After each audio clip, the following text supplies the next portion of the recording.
Halo, selamat sore, selamat datang di Amerika. Nama saya D-I-N-A, Dina. Untuk yang baru pertama kali datang ke Amerika adalah American Center di Jakarta, di mana kami berusaha berbagi informasi mengenai Amerika melalui acara-acara menarik setiap harinya dan juga fasilitas yang kami punya di sini. Ngomong-ngomong acara-acara menarik selanjutnya, saya akan memberikan informasi sedikit mengenai acara-acara kita yang akan ada selanjutnya. Jadi, nanti di tanggal 29 Maret, hari Jumat, kita akan ada presentasi Chat with US Alumni, Professional Schools of International Affairs. Jadi yang tertarik bisa langsung saja datang ke acara ini karena tentunya acara di Amerika semuanya gratis dan tidak perlu registrasi terlebih dahulu. Jadi bisa langsung diajak teman-temannya dan keluarganya untuk ikut acara ini. Dan selanjutnya, untuk teman-teman yang ingin melanjutkan kuliah ke Amerika, siapa tahu masih ada yang bingung bagaimana cara daftarnya, atau mungkin ingin tanya-tanya scholarship apa yang tersedia, bisa langsung datang ke Amerika karena kami punya Education USA, di mana kami punya advisor yang selalu standby untuk menjawab pertanyaan Anda mengenai kuliah di Amerika. Kami ada di sini dari jam 1 siang sampai dengan jam 9 malam, dari hari Senin sampai dengan Minggu. Dan kalau hari Sabtu kami di sini lebih pagi dari jam 10 pagi. And these are the highlights of our events. And how to stay updated to our events, simply visit our website at www.america.or.id. Click register, enter your name and email address, and you will be officially our member. And the benefit is you will get newsletter just once a week through your email. And of course, we are also very active with our social media. We have Facebook, Twitter, Instagram, Snapchat, Stellar, and also YouTube channel. And for those of you who still like to tweet, please help spread the love by tweeting to us to @America, and don't forget to use the hashtag @America. And your tweet will appear on our live tweet wall on your right side. To begin today's event, I would like to invite Bapak James Cerven from Econ US Embassy Jakarta for the opening remarks.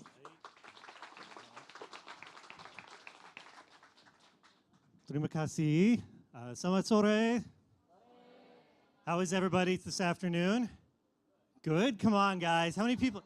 Can I get a raise of hands? How many people here are competing in the program this afternoon? How many people are on a team? Congratulations, guys. I got to say, sorry, my name's Jim Cerven. I work at the Econ section here at US Embassy Jakarta. I've been here for a couple of years, and I have to say Indonesia has been an incredibly inspiring place to work. I cover things like ICT, the digital economy. I cover intellectual property, cybersecurity, so all the new and cool stuff is kind of the things that I focus on. But really, there's nothing newer or cooler than what's going on with entrepreneurship these days, especially here in Indonesia. So, pop quiz, what is a unicorn? Does everybody know? Aside from a horse with a giant stick on its head, right? No, it's a startup that's worth more than $1 billion. What country in Southeast Asia has more unicorns than any other country in Southeast Asia? That's right, it's right here.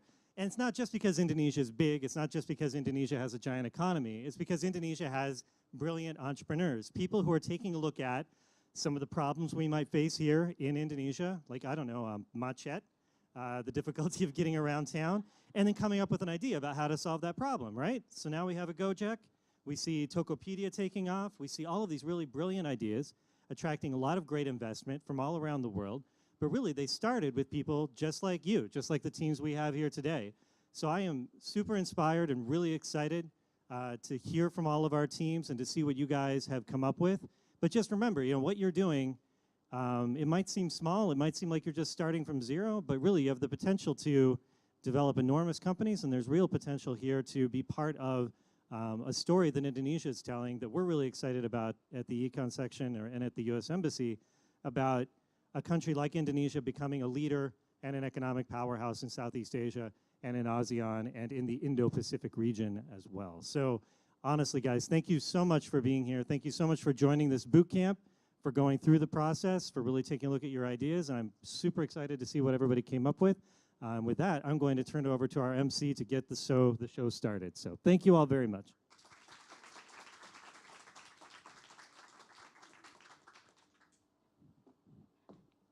Dan untuk MC kita pada sore hari ini, beri tepuk tangan yang meriah untuk Mutiara Azka. Terima kasih. Alright. There's no familiar faces here, but I'm sure you guys are excited for today. Are you guys excited for today? Oke, aku dengar katanya kalian punya jargon. Coba ya, aku panggil ya. Young Changemaker Social, sorry, okay. Young Changemaker Social Academy.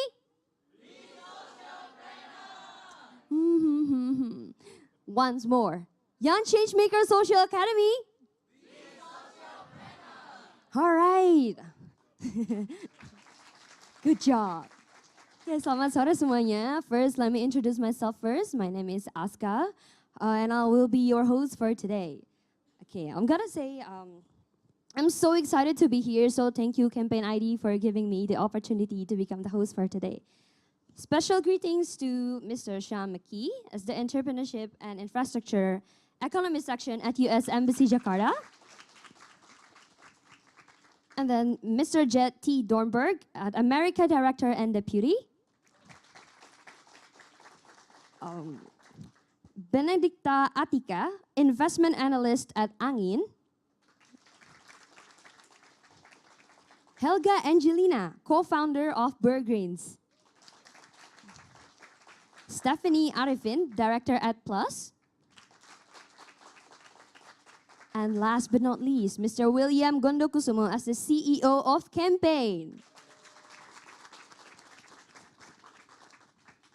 All right, so before we truly start today, I'm just gonna read out to you what we're gonna have for today, sort of the activities. So the first, we're gonna have the talk show session. It's gonna be led by Mr. William Gondokusumo. And then after that, we're gonna have a presentation session. After that, we're gonna have video screening. And then after that, we continue the presentation session. And after that, we're gonna have a graduation. And then we're gonna close the day with networking dinner. So, okay, wait, I'm gonna give you some disclaimer. So today I'm gonna shift between English and Bahasa a lot so that you guys can be at least convenient about it. All right, so without further ado, I'm just gonna invite Mr. William Gondokusumo as the CEO of Campaign to be our moderator today. The floor is yours. Thank you very much. Okay.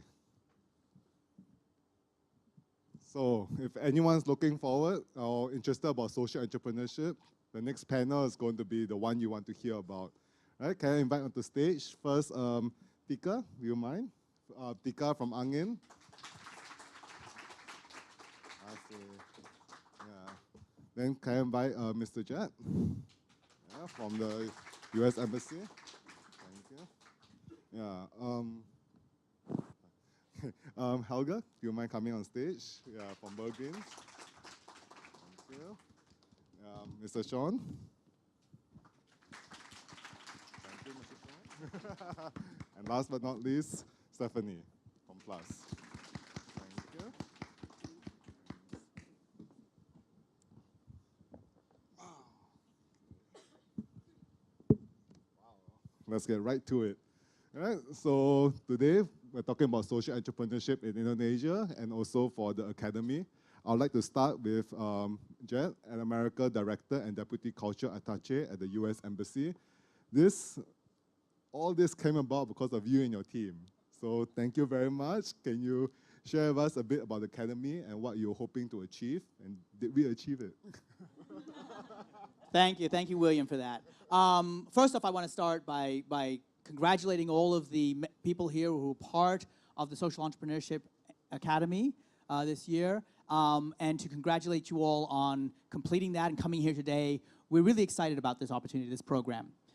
At America, and I'm the director here at America, is really an organization that's built around believing in and empowering young people in Indonesia. Working with young people, thinking about what can we do, how can we help, what kind of conversations can we engender in Indonesia to help young people make Indonesia the country they want to see in the next 10, 20, 30 years. Young people are the future economy, the future leaders of any country. And Indonesians have a wonderful opportunity to expand that out beyond just the breaches of Indonesia and impact the world, change the world. But in many ways, those young people need to look for new ways of understanding the world and building the world. The old structures are not going to give us a new world, improve it. And so entrepreneurship is a key piece of that.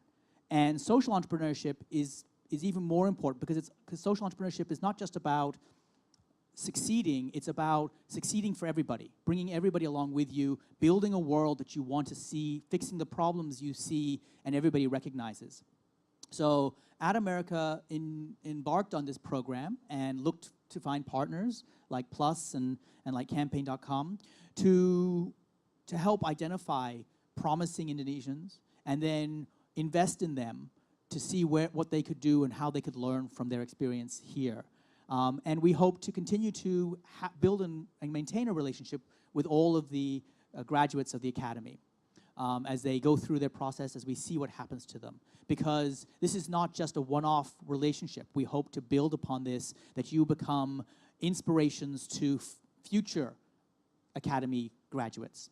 So that's the concept behind this.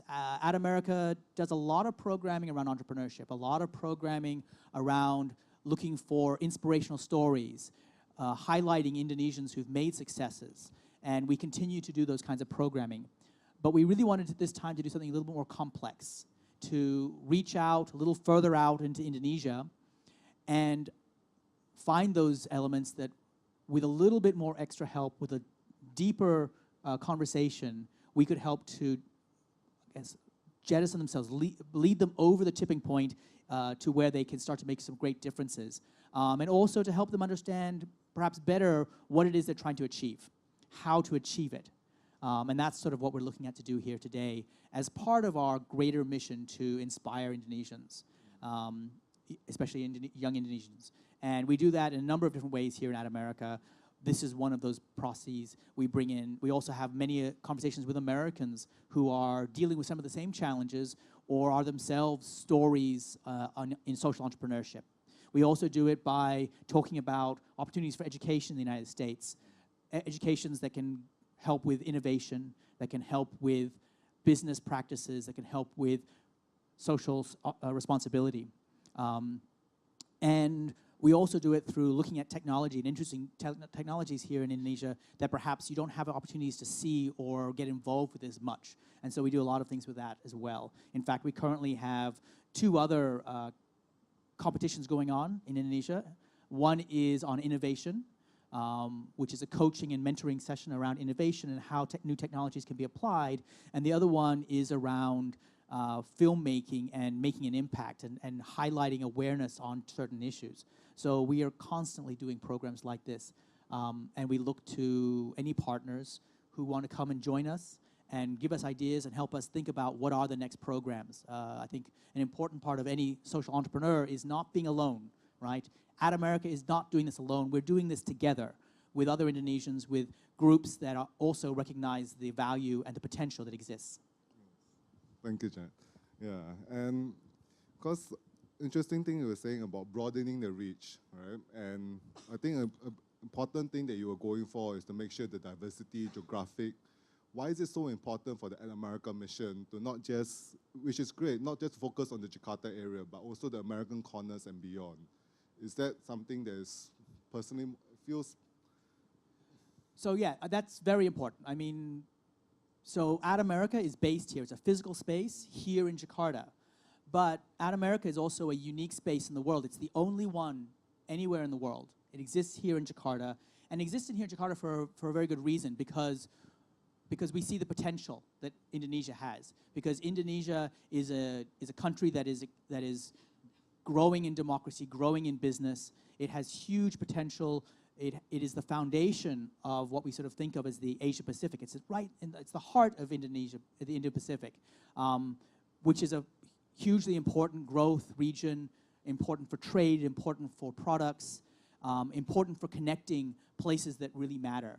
But America, part of its uniqueness is its ability to reach out beyond just the Jakarta area, to reach out beyond just the audiences that we find here, across the whole archipelago, to help bring Indonesians together, to recognize the strength in diversity that exists within Indonesia.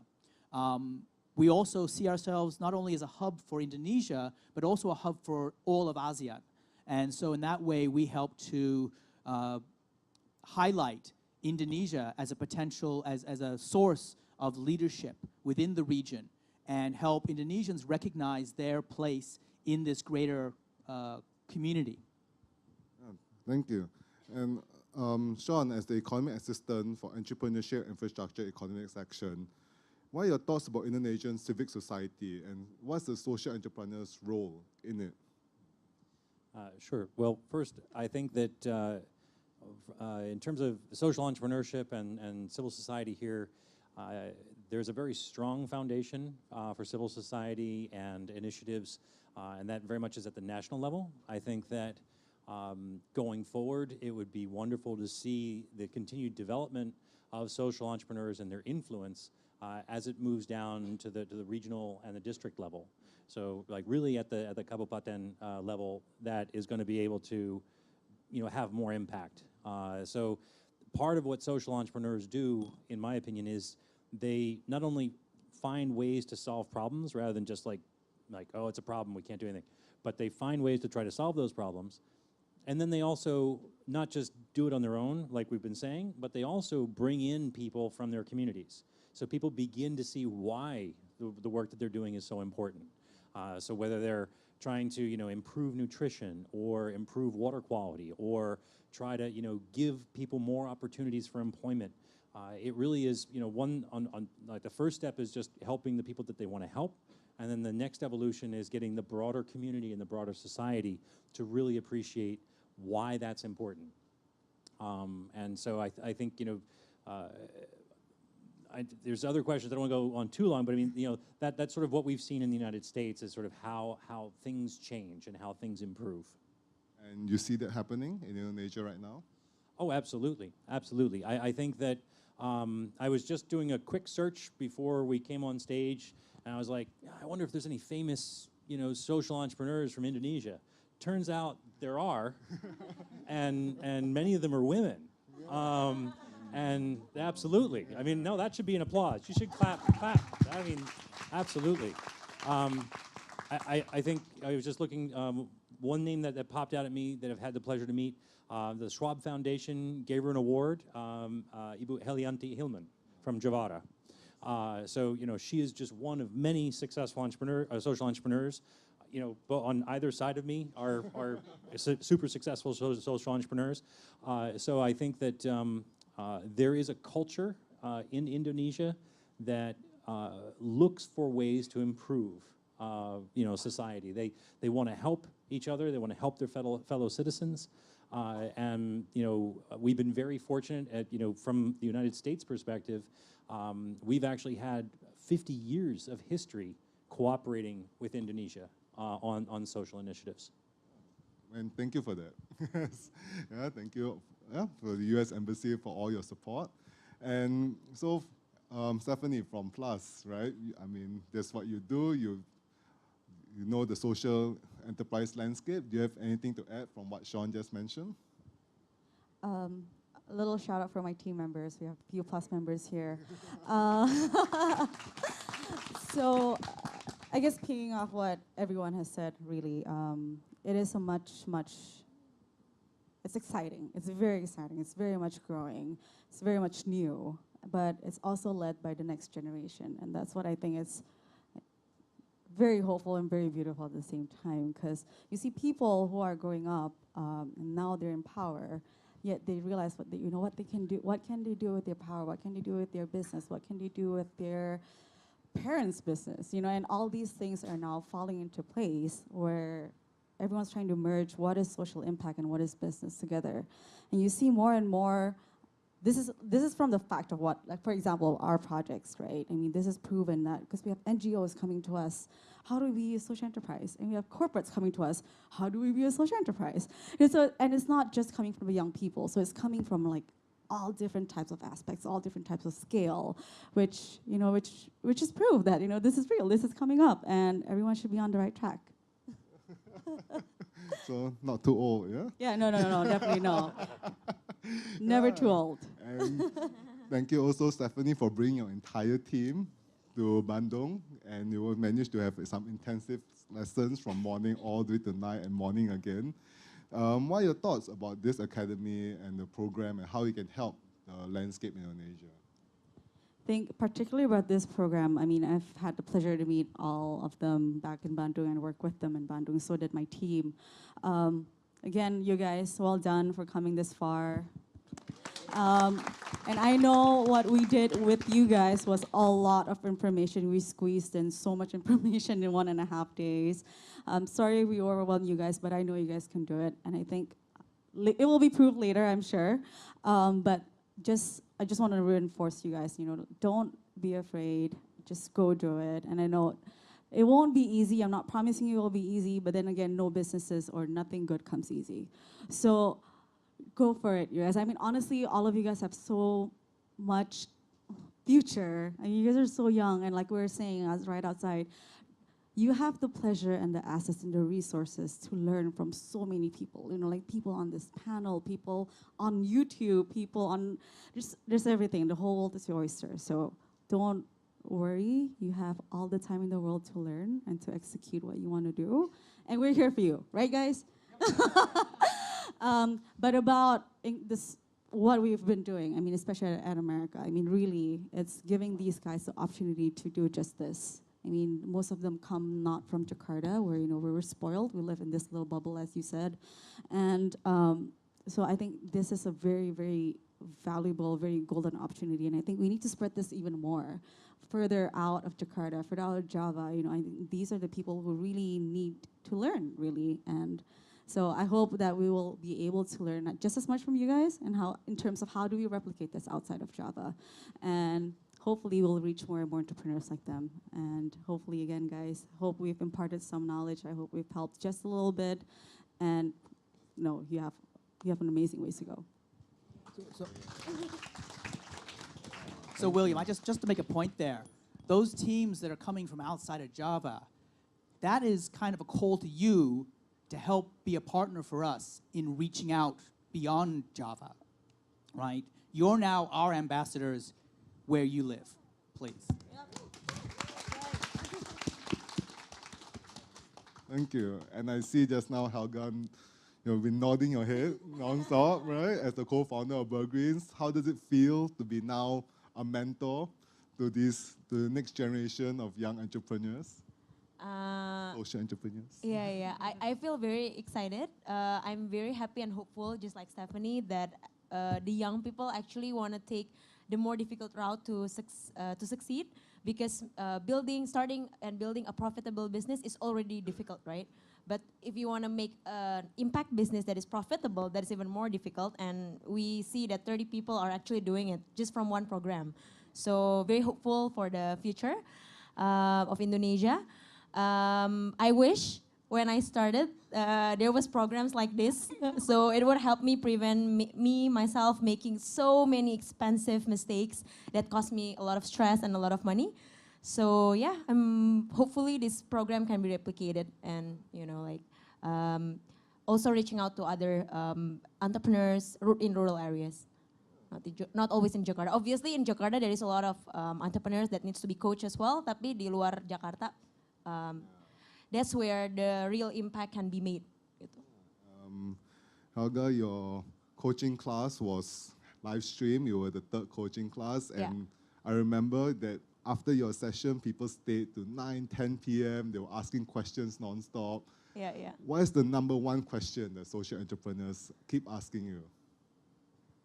Wow, there were so many questions. Yeah, let me try to recall my memory. Yang paling sering ditanyain ya, I think there are a few. The first one is how do we attract the right investors? Itu lumayan sering I often get asked. And then how to balance between social impact and profitability.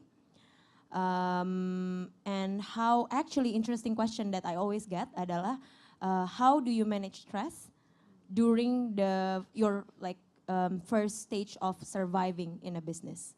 Yeah, because it's a very, I'm sure you also relate. It's a very stressful time of our life, right? I'd love to hear your answers. And just now, John, I was hearing that you're a big fan of Burgreens, right? Do you know there was social enterprise when the first time you had a burger there or something? I'll confess, I was just really, really hungry.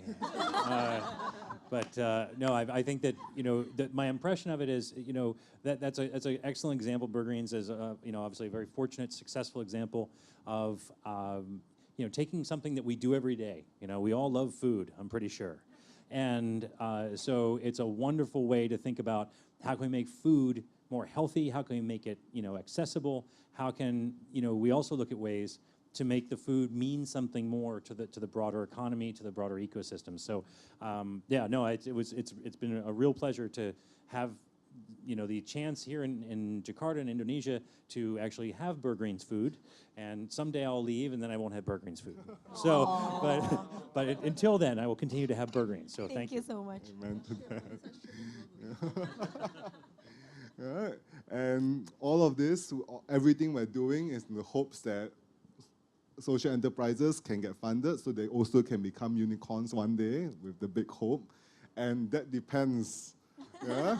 Atika, I'm looking at you on your network of angel investors. Can you share a bit with what do your network look for and anything? Yeah. So before we're talking about the angel investors, I just want to explain about the general ideas about impact investing in Indonesia, because the players are different. We have different investors for different stage of the enterprises, right?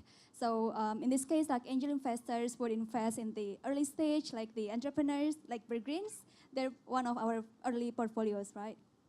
And then if you getting more mature and you're on the growth stage, you will meet another type of investors. So it's important to know which investors you're going to. So when you're coming to the angel investors, usually, because angels usually invest in the early stage startups, they will look more on these founders. They will look at how the team, how the skill set brought by the team, and how the founders can convince them that the ideas work, that the solutions are really important for the society. And that's the first thing. The second one is the commercial case, because impact investment is still investment, right? So even though we are doing social enterprise, but the investors still looking at the financial return alongside the social impact return. That's why it's important to know that your business, your enterprise is really generating revenue and can be financially sustainable. So that's two important things when the angels look at the enterprise. Thank you for that. Yeah. And during the workshop, one of the big questions is not just the type of investments, but when to invest. When should a social enterprise founder accept an investment? When do you think is a good time?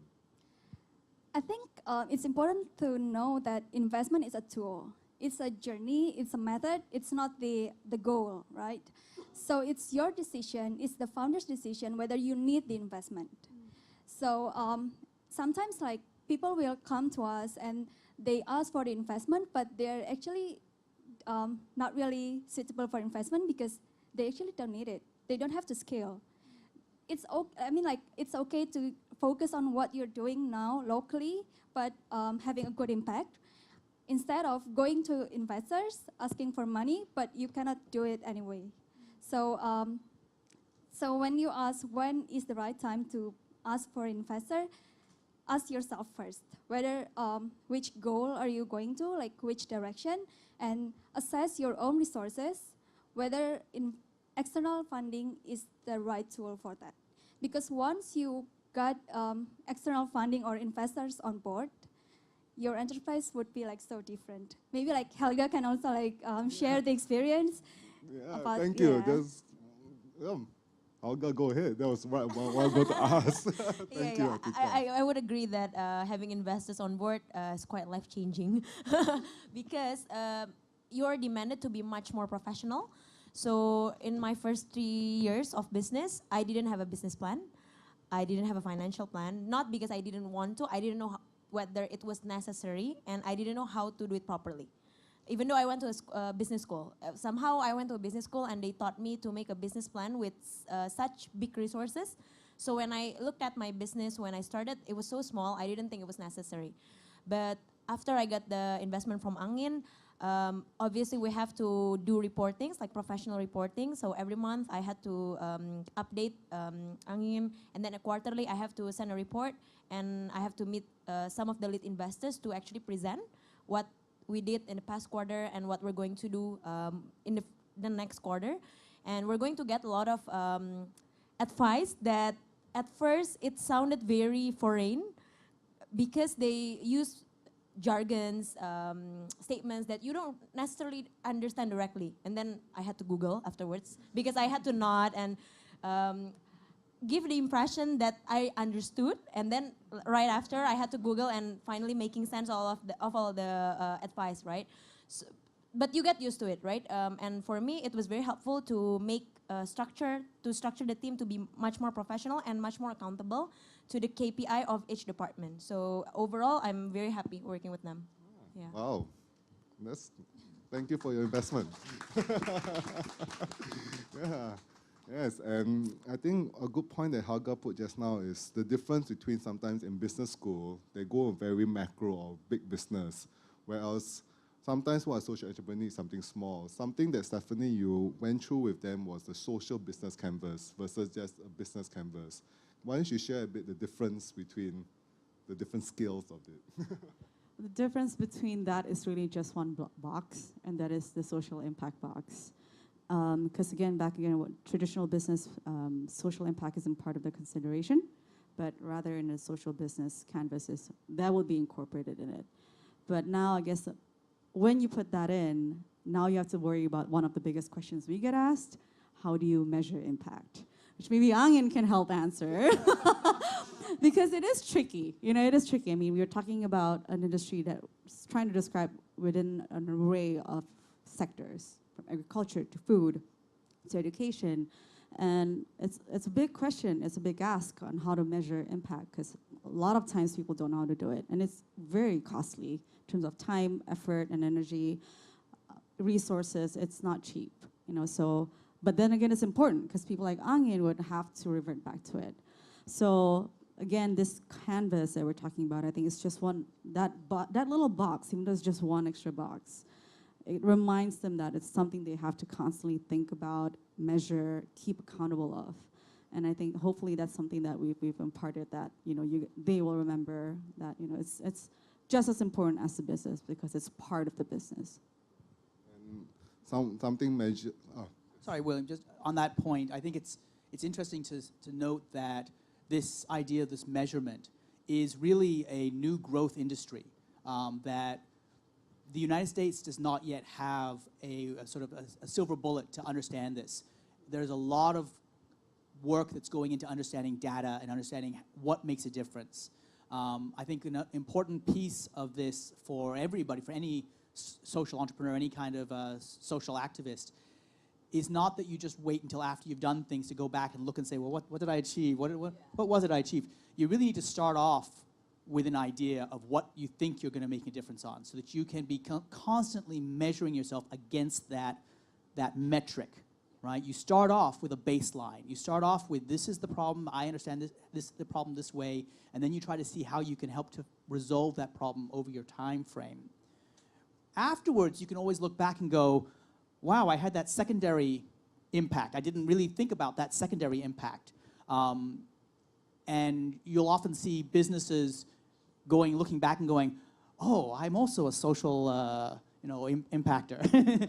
But it wasn't their goal. It wasn't the metric they were really aiming for.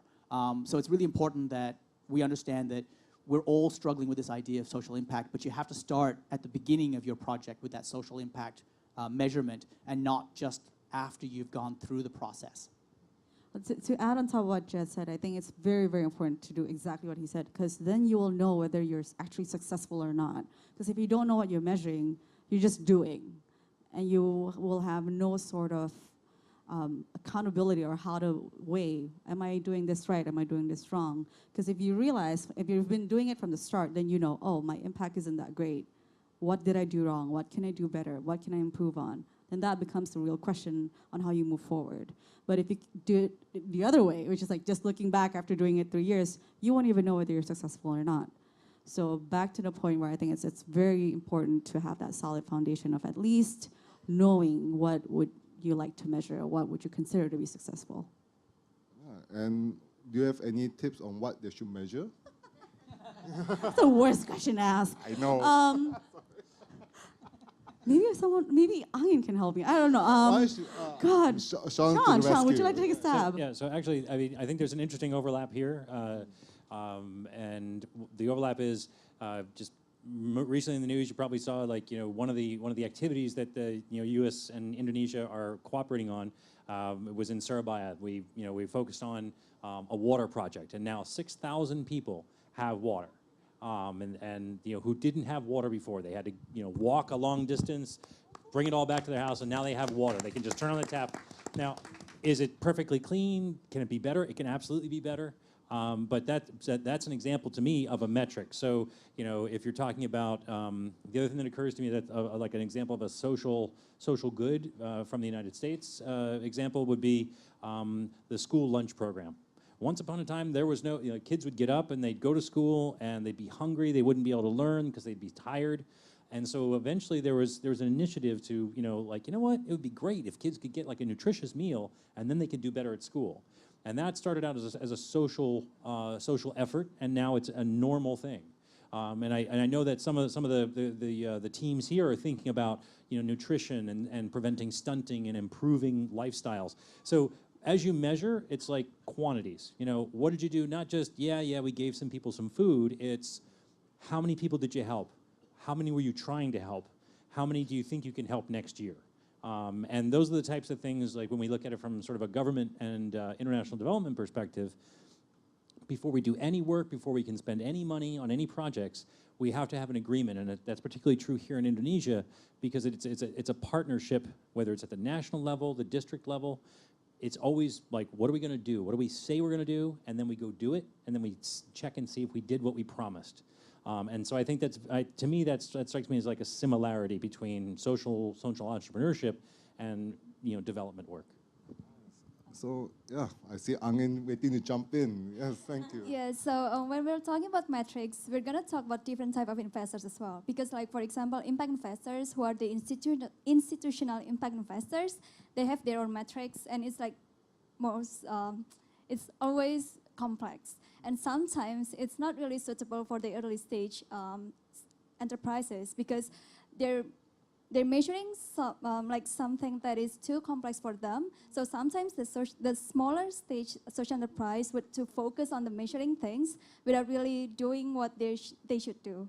So it's really important to have the conversation with the investors about what do you actually measure. I mean, like, what the founders care and what do they want to measure for now, for the current stage. Because I also met one entrepreneur.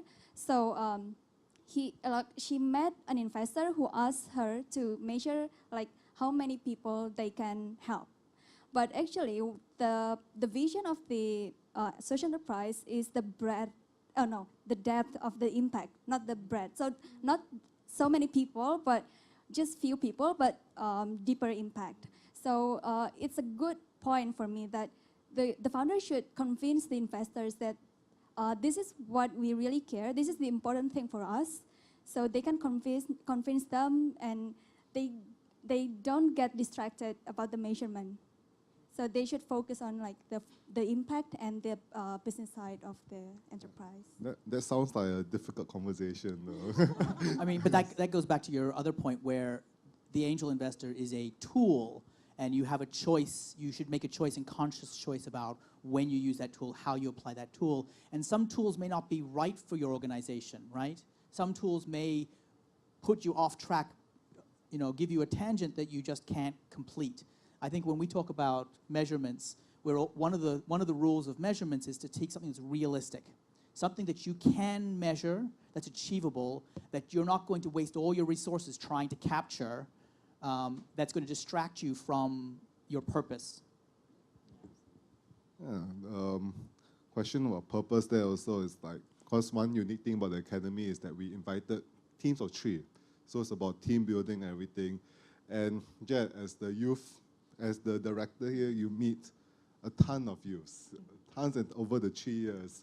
Do you have any tips of what are the signs and what are the qualities needed in order to be a founder, a social enterprise founder, and a team member? So I wouldn't say that you should be prescriptive about it. I don't think that, you know, it takes an extrovert to be a founder, that it takes you know, certain types of skills or certain educations to do that. Although an American education doesn't hurt. I think, you know, maybe the thing is a willingness, the willpower to continue going through it. And I think that's an important part of any kind of entrepreneurship, is that you don't stop at a failure, that you reinvent yourself, and that you constantly strive towards what it is you're trying to do, or how you're willing to make an impact. You're taking risks, and you're willing to take those risks. And sometimes those risks means you stop doing the project you're working on because your project is no longer getting you where you want to go, or it's not making the impact you want it to have. But it also means that you don't easily give up on those projects. You push them all the way as far as you think they can go.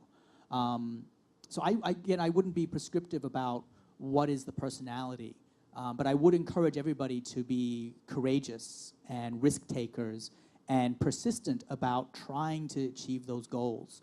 And that's true, I think, on multiple levels. You know, we're talking about social entrepreneurship here today, but I meet young people who are trying to perfect their English, their spoken English, and I think, or spoken American, as maybe. But I'd say the same thing is true for them. Be a risk taker. Speak, practice it. The most important part of speaking English is communication. The grammar can come later. If you can be understood, that's the important thing. And that's true also for applying to colleges, entrepreneurship, being a business owner, trying to innovate, do technology. It's about taking those risks. And I think anybody can do those things. It's not one skill set or one personality type to achieve those things. Thank you. Stephanie, among the network you have, do you agree? There's no one type, and that everyone should just be courageous. Yes, but and also to add, I think patience is one of the things that I really want everyone to learn, because I think it's just one of the millennial things. I'm one of them. I get very impatient. I want things done quickly. I want it tomorrow. I want it done now, yesterday. And I think a lot of the persistence comes with patience. And, you know, it's knowing when to go, it's knowing when to stop, it's knowing when to let go. You know, and all these things are things that you learn along the way. So don't feel like you have to know everything today, because it's impossible to know everything. And that's why, again, back to the resources that you have, people like us, people like everything you can learn online, people you can learn from your neighbors. You know, all these are tools where you can learn and apply. And I guess I think not just, but again, I think one of the things that I briefly mentioned, but I think I want to reiterate is, you know, learning how to let go also is just as important as knowing when to get investment, when to talk to people and things like that. Because again, a lot of times we all love our ideas a little bit too much. We just want it to work so bad that we forget to have a reality check. And I think across any entrepreneurship level, that happens often.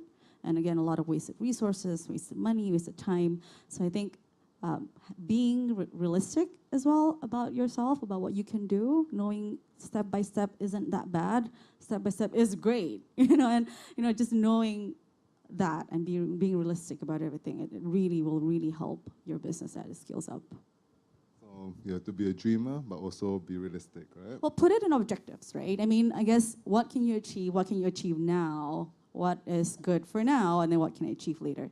Because a lot of times we plan for the end, and we don't have the objective, the step-by-step that takes us there. And I think that's where the pitfall might happen.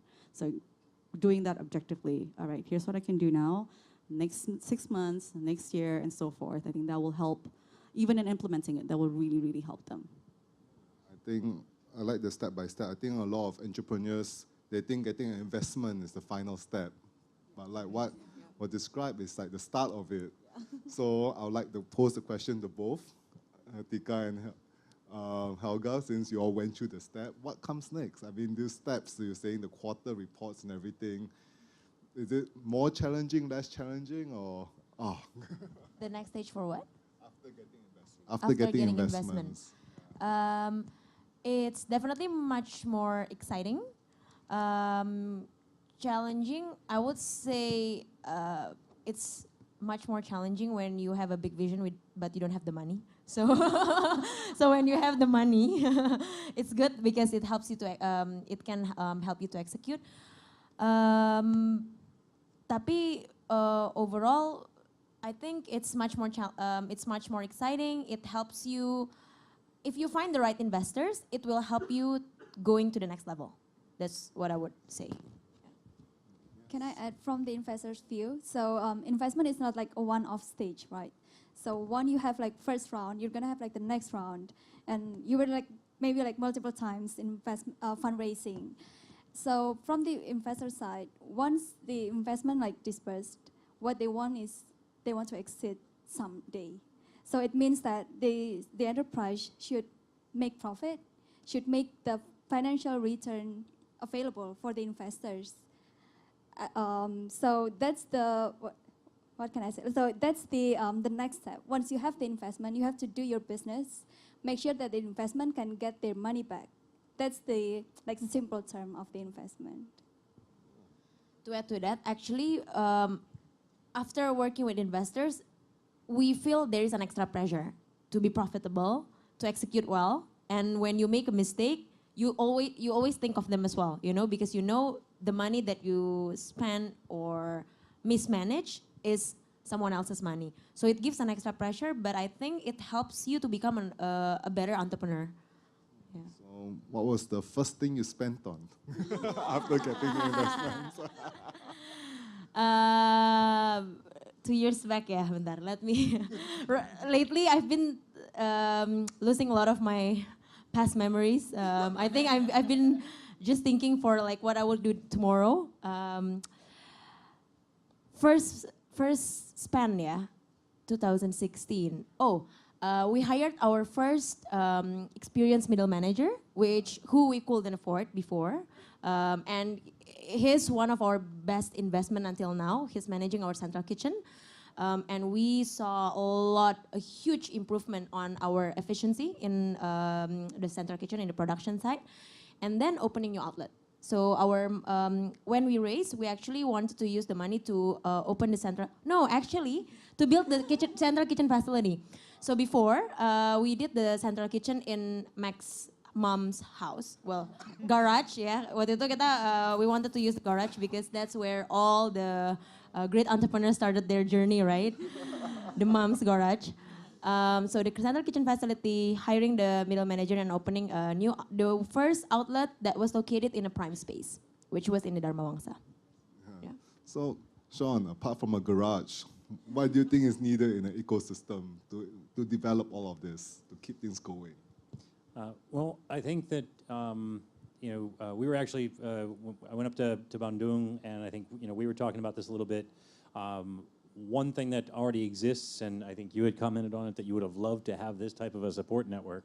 So that's sort of the first step, and I think that's been a good first step, that it's not somebody coming to Indonesia telling you how to do it, but rather Indonesia finding a way to create its own solution. So I think that is something that, as I mentioned before, this is not new in Indonesia, but social entrepreneurship in this form, I think, is emerging. And so to continue to develop this, I think that the people who are involved in social entrepreneurship now need to continue to tell their story, even if they're not, like making your business run, finding investors if that's what you want to do, that's important, but also convince your family, convince your friends to tell the stories of why it's important to think about your society, your community from a change maker perspective.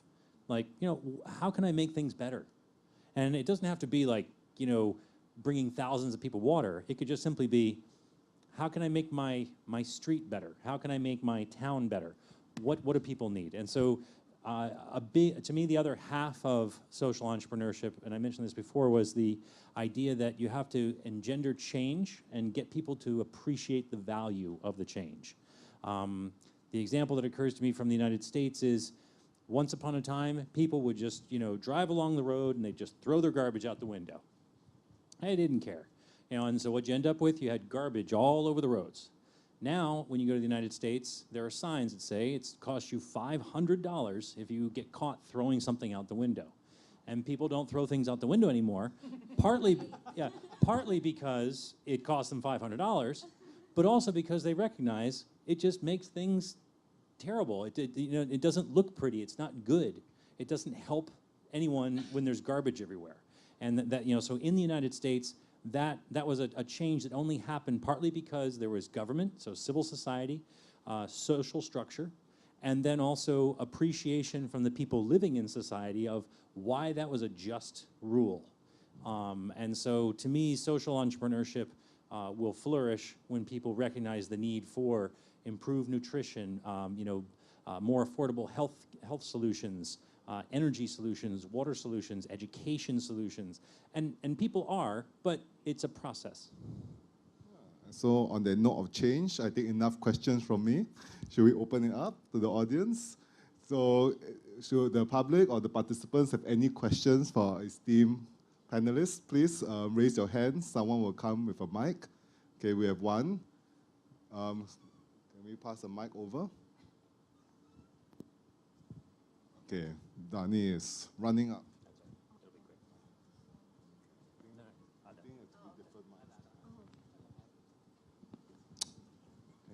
Okay, and do we have a second question right after him? Okay, they don't raise your hands, yeah? Yes, thank you. Good afternoon, my name is Herzaldi. I want question, what do the infrastructure and entrepreneurship in Indonesia, what the Indonesian on the too much debt and but too much resource. Bisa pakai bahasa Indonesia aja ya. Indonesia kan begitu kaya, tetapi kenapa banyak hutang? Dan kekayaan alamnya itu sungguh luar biasa sekali. Ini apakah karena kurangnya pengelolaan atau karena banyaknya korupsi atau...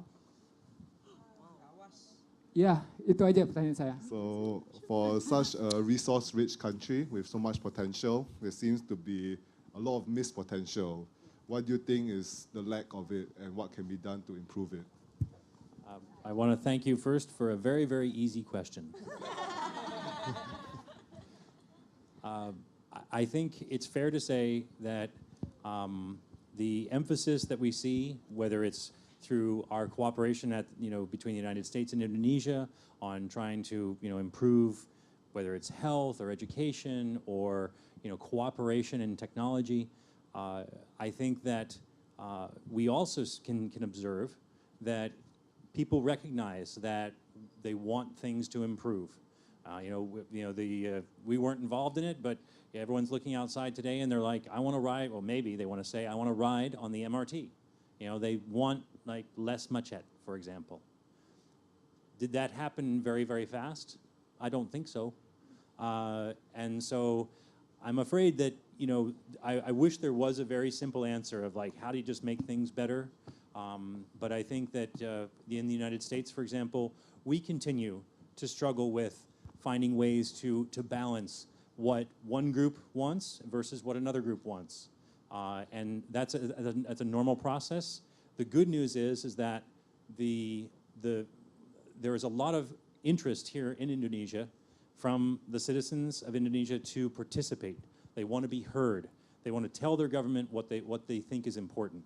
And I think it's also valuable that the government continues to listen and wants and supports that right for people to express their opinions. So like I said, I wish I could give you a very, very straightforward and simple answer of exactly how to snap my fingers and fix it. But I think what we're seeing is by participating and remaining involved, much like the social entrepreneurs here, change can start with something very small and work its way up. And I think that's about the best answer I can offer at the moment. Thank you, Sean. Boleh saya bantu tambahin nggak? Please. Iya.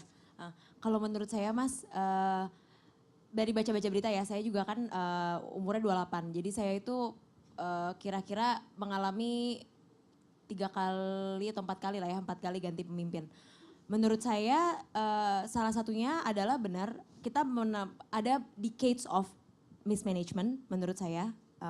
Dan tentunya korupsi yang udah bukan hal baru, ini bukan rahasia lagi lah ya, kita tahu bahwa di negara kita banyak sekali terjadi di korupsi di different levels.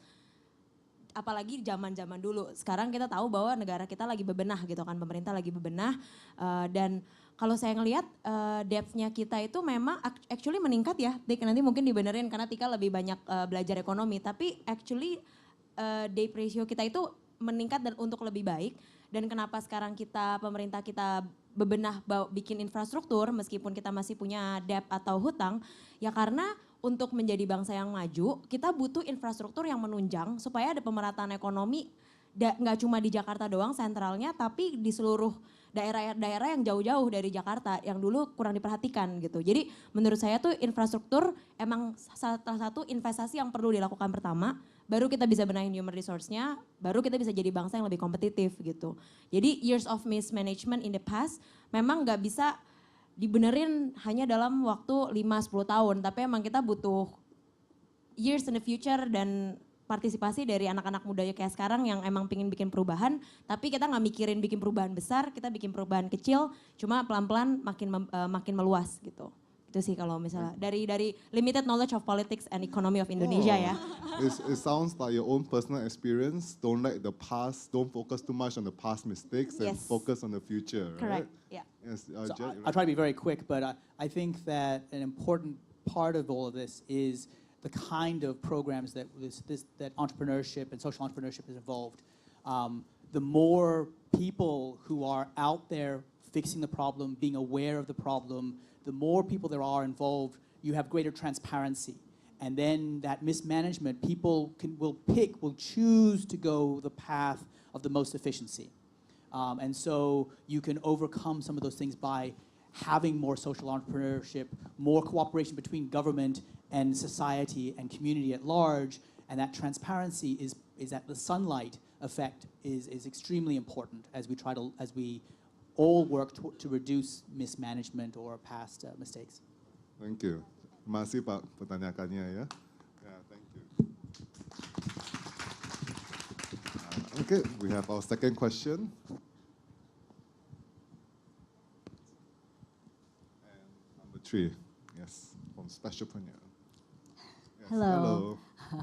First of all, congratulations for a very great program. And I just would like to know whether this going to be done yearly, annually, or is it just for this 1 year? And secondly would this be only limited for a social enterprise? Because to make a change or be a change makers, we know that it doesn't limit only to the social entrepreneurship, but also some impact organization or public organization atau organisasi kemasyarakatan gitu. Sorry, can you share your name and organization? Oh. Or just your name is fine. Okay, my name is Fonita Amran. I'm from Go Global Indonesia. Okay, thank you. And I assume your question is for Jed? For The one person who can answer your question. Okay. I mean, so Ad America hopes to continue to play a role and to contribute to this. I think one of the things we're going to do after all of the celebration's over, we're going to continue to watch and observe the various teams that were here today, but we're also going to do our own metrics and look at did we achieve what we were hoping to achieve in this kind of event, and if we think that was successful, our hope would be to try to do this again next year, but look for lessons learned from this program. And we obviously are open to looking for different ways of doing this, or different audiences, different groups that we might work with to build that change. I think one of the special things about Ad America is that although we are the U.S. Embassy's center here in Indonesia, we see ourselves as being a partner organization. We are an Indonesian-American organization. And so we're always looking for partners to come in and give us ideas, tell us what they think is the area where we need to be working with. So if you have ideas, if you see things here that you think could be done better or done differently, or audiences that we need to invite in, please come and talk to us and let us know what those ideas are, and we will see if there are ways that we can incorporate them or build new ideas to help build those and be a catalyst for the kind of change we all want to see. Thank you. Thank you. Sorry, yes. Just very, very quickly, just to build on that, one of the things that the White House has recently announced is what's called the Women's Global Development Prosperity Initiative. And so that's something that we can also look forward to using to engage on development and entrepreneurship and empowerment. So just very briefly on that, so that's something we can also, for the future. Thank you. And we have one question here from Specialpreneur.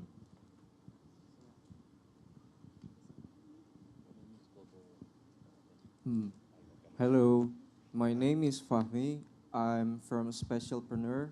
We're one of the participants in this academy. So I'd like to ask this question for Helga. So previously I watched the launching video for the Young Changemakers Social Entrepreneurship, and I watched the talk show that she said that she wasn't really aware that Burgreens was a social entrepreneur until you met these people and they tell you that Burgreens is a social entrepreneur.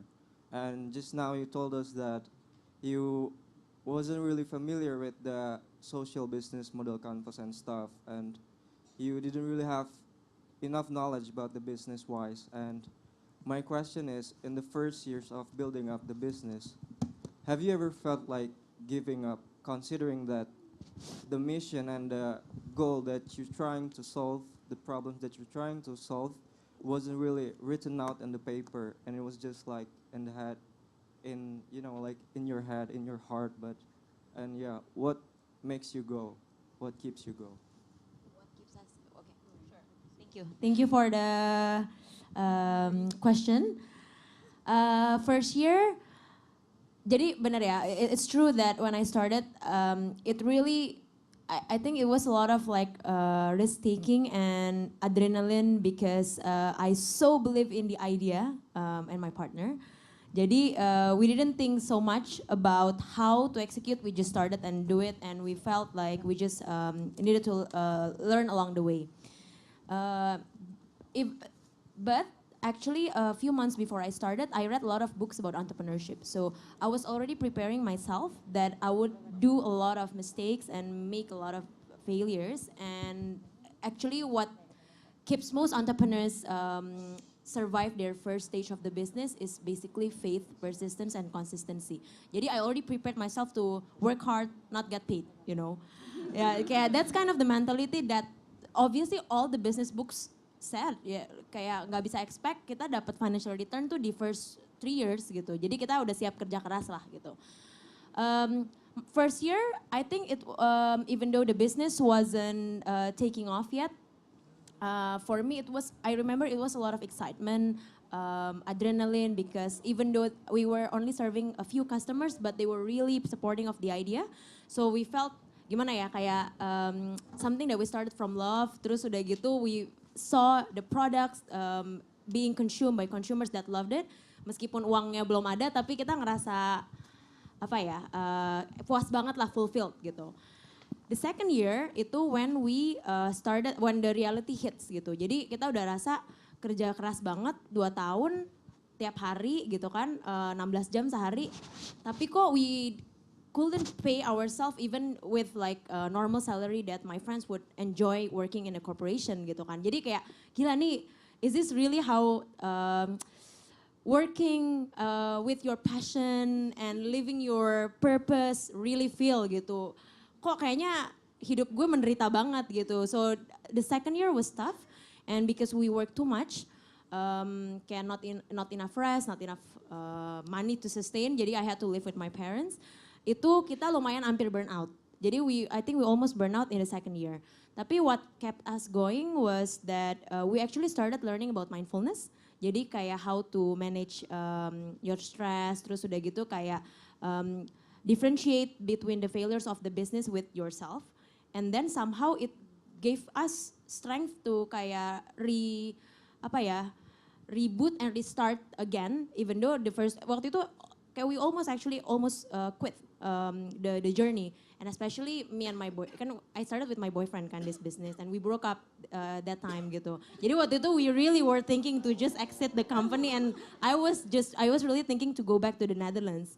Cuma and then we were all reminded by our why, ya kan, when we started kan we had this vision to make healthy, ethical, and sustainable food to mainstream.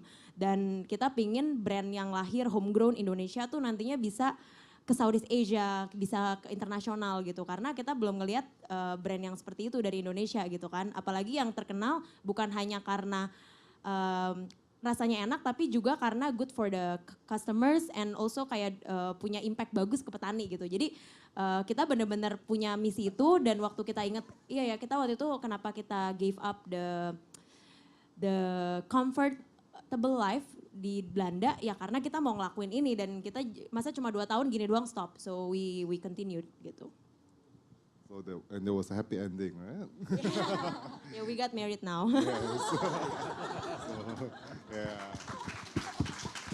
Okay. We have time for one last question. She first, lady first. Yeah, she raised her hand first.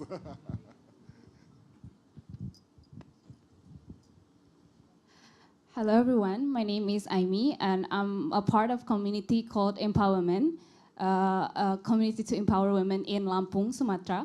So what we'd like, so we're thinking to include more young women to invest in the economy, because we hear more about investing in women, but we also would like to see more women investing since young. So my question is to Mbak Atika. How do you think Indonesian women fare in the investment area in Indonesia, and also perhaps maybe Mbak Helga and Mbak Stephanie can also share about how do Indonesian women fare in entrepreneurship? Thank you. Thank you for the questions, and also for mentioning this women investing in women, right? So just a bit sharing that ANGIN actually started as a women fund. So it's initiated by 15 women entrepreneurs in Indonesia, and then the fund was focused on investing in women-led SMEs on that time. So I think the interest of women to invest in women is really big and is growing now, because what we previously, like few years back, the investment is usually like a big amount of money, and people like keep thinking about I have to be rich before I invest in something, right? And most of investment instruments are like the established like capital market, like stocks and bonds that maybe like many people are not familiar. But like nowadays, we have so many innovative tools of investing, like peer-to-peer lending, crowdfunding, and that's one tool to to crowdsource the investment, especially investing in women. So ANGIN now is also like developing this new scheme where we want to crowdsource this smaller size of investment from public to focus on these impact and the social-driven businesses. So I think it's a good thought. This is a conversation waiting to happen. Yeah, Yes. yeah. This is like a good, good start, Okay. I guess. Okay, and now we are out of time. There's a way we always end at the Academy, which is called Tenata, which is in 3 words. Just say, now I know. So now I know social entrepreneurship takes courage or something like that. So who would like to start? Can we 3 start from words. there? So this is last statement. Yes. Yes. Last statement. Yes. 3 words. Lord. Gak gampang. Now I know social entrepreneurship attracts a lot of people. Okay. That's more than 3 words, I'm sorry. Attracts a lot of people. Okay. No, I mean, this is packed, you guys. Thank you for coming out. You guys are amazing. Oh, Sean. Now I know social entrepreneurship means never give up. Okay. Can I pass? No. Now I know that social entrepreneurs get a lot of support. So I will steal from, this is the 70th year of the US-Indonesia relationship, 70 years of working together, building each other together. So I'll steal from our motto for this year and say social entrepreneurship is diversity, partnership, and prosperity. Okay, let's end it. Atika? It's difficult. So now I know that social entrepreneurship is about collaboration. Okay. Well, thank you very much for everyone for coming. Okay, that wraps up the panel talk show session. Thank you very much. Thank you. Thank you very much.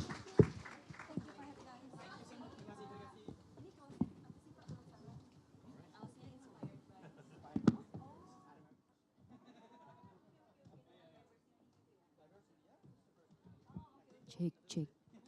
All right, everybody, let's give a big round of applause for our panelists and moderator. Pakai bahasa Indonesia aja kali ya sekarang. Jadi karena kita tadi udah dengerin gimana super insightful discussion ya tadi ya. Ya enggak. Ini kayaknya udah mulai nunduk main HP. Jadi aku mau listen up a bit deh. Kalau aku bilang selamat sore, jawabnya apa? Tapi ada twistnya. Jadi kalau aku bilang selamat sorenya kencang, kalian kencang. Aku bilang selamat sore, kalian bisik-bisik ya. Oke. Selamat sore. Selamat sore. Selamat sore. Selamat sore. Selamat sore. Oke, tepuk tangan untuk semuanya. Jadi habis ini kita akan ada sesi presentasi dari 10 grup yang udah ikut acara kemarin. Gimana kalian excited, nervous? Gimana rasanya? Jadi aku mau ngasih tahu aja, acara ini tuh udah berlangsung dari Januari dan kemarin dimulai dari seleksi hingga kemarin para peserta yang ada di sini ikut bootcamp selama 3 hari. Tepuk tangan untuk semuanya dong. Keren banget. Nah, terus nanti untuk yang mau bertanya-tanya sama peserta kita, nanti peserta kita akan duduk di row paling depan. Yang grup 1 sampai 5 akan ada di sebelah sini setelah presentasi, 6 sampai 10 akan ada di sebelah sini. Jadi kalian yang mau tanya bisa langsung ke mereka aja ya. Oke, tanpa basa-basi lebih lanjut, kita mulai presentasi pertama. Jadi pertama ini we have Aftabi Ionic. And Aftabi Ionic ini bergeraknya di equality and empowerment. Okay, so Aftabi Ionic, you might have the floor.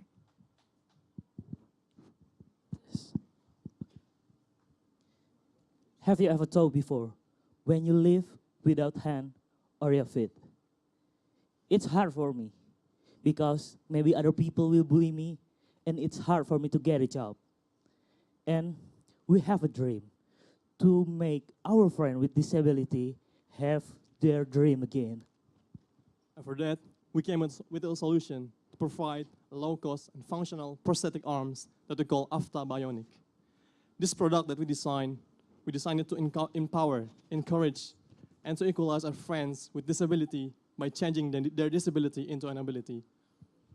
Based on data from Ministry of Labor and Transmigration, there are 11 million people with disabilities and 5% of which are limb disabilities. It is a big potential market for our product. And in addition, from discussion with many doctors, even our product is still in progress, but we have had the demand. So it means our product is needed. We will directly sell our product to hospital and rehabilitation center. And in the long term, we have a big goal that we will have our own rehabilitation center to train disabilities for crafting and using technology like 3D print, robotic and other technology. So we also help them to have their own job.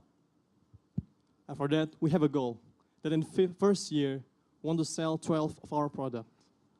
But we also plan to grow the sales rate by 5% per week. So in the 5th year, we could sell for about 307,000 units. And if we sell this one product by 20 million rupiah, we could get in 5 years an offset for about 6.14 trillion rupiah. To reach their target, we have a team. My name is Muhammad Arifin Julian that focusing on research and innovation. My name is Muhammad Yusuf Abdurrahman, focusing on manufacture and production line. And my name is Aulia Fitria Ulfa, focusing in distributing and social enterprise. And we have team too in University of Indonesia that focusing on research and hand prosthetic. And we have team in Institute Technology of Surabaya that focusing to research below knee prosthetic. And we supported by specialist doctor for rehabilitation, orthotics and prosthetic in RSCM Hospital and University of Indonesia Hospital. And with that great team, we have been selected into the 110 Innovation Indonesia in 2018 from Business Innovation Center. And we need your support to make a new center for research in orthotics and prosthetic. And we need funding too for our business. So we have a dream. To change disability into an ability with prosthetic.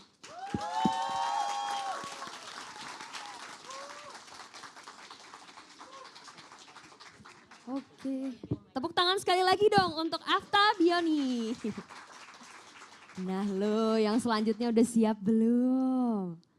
Oke, jadi selanjutnya ini ada dari grup Morimom, geraknya di Health Tourism and Women Empowerment. Jadi Morimom ini comes as a social enterprise that desires to empower mothers from middle low income to create our products for our customer, mothers who are living in urban areas. They realize that nutritional intake during pregnancy moment is so crucial. For poor nutritional intake may cause stunting for the newborn. So they produce the moringa oleifera, yeah, processed through product to make sure that pregnant women can meet their nutritional needs. So Morimom products are moringa tea, moringa cinnamon tea, and moringa oats. They only use the best quality of moringa oleifera that grow in East Nusa Tenggara. So, are you ready? All right, you may take the floor.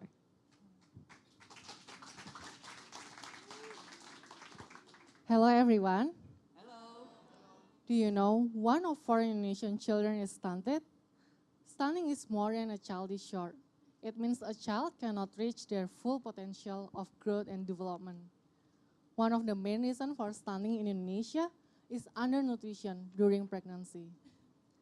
Well, WHO states an area has chronic stunting if the prevalence is more than 20%. One province in Indonesia doubled its number. East Nusa Tenggara has more than 42% of children under 5-year-old is stunted. Meanwhile, East Nusa Tenggara is also one of the poorest provinces in Indonesia. And Morimom is here to help prevent stunting, to increase their income so that they can buy nutritious food and prevent stunting. We empower moms from middle-low income categories in East Nusa Tenggara to make our products from moringa leaves, or usually known as daun kelor in Bahasa. Why moringa? First of all, East Nusa Tenggara has a lot resources of moringa leaves, and it is known that they have one of the best quality in the world.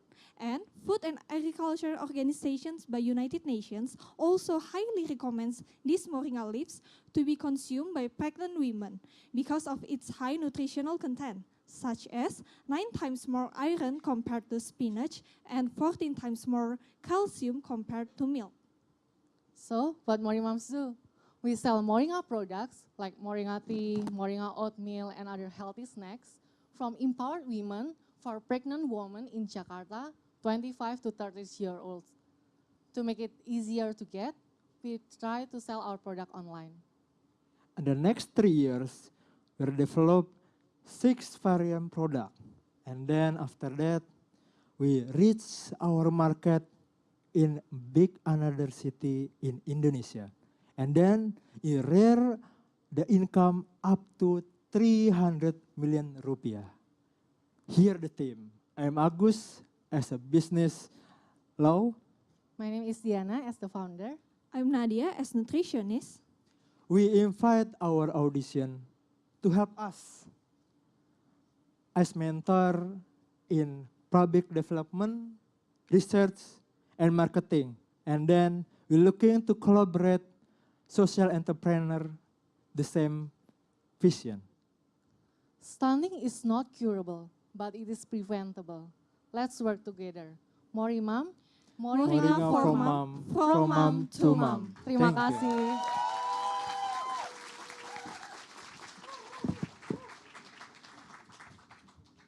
Thank you, Mori Mom. Okay, for this third group, we have Tani Panen. So Tani Panen is about environment and community development. So Tani Panen is a social enterprise which wants to take a role in solving the problem. Tani Panen help farmers to distribute imperfect, ugly, including decoloration, size, scratch, asymmetry, or surplus agriculture products, both fruits and vegetables. They also process the products such as the juice several fruits that are called tapani. Our goals are to increase farmers' income, to solve hunger issue, to solve environmental impacts, and 4, to develop sustainable agriculture as well as to contribute SDGs goals. Okay, so let's give a big round of applause for Tani Panen.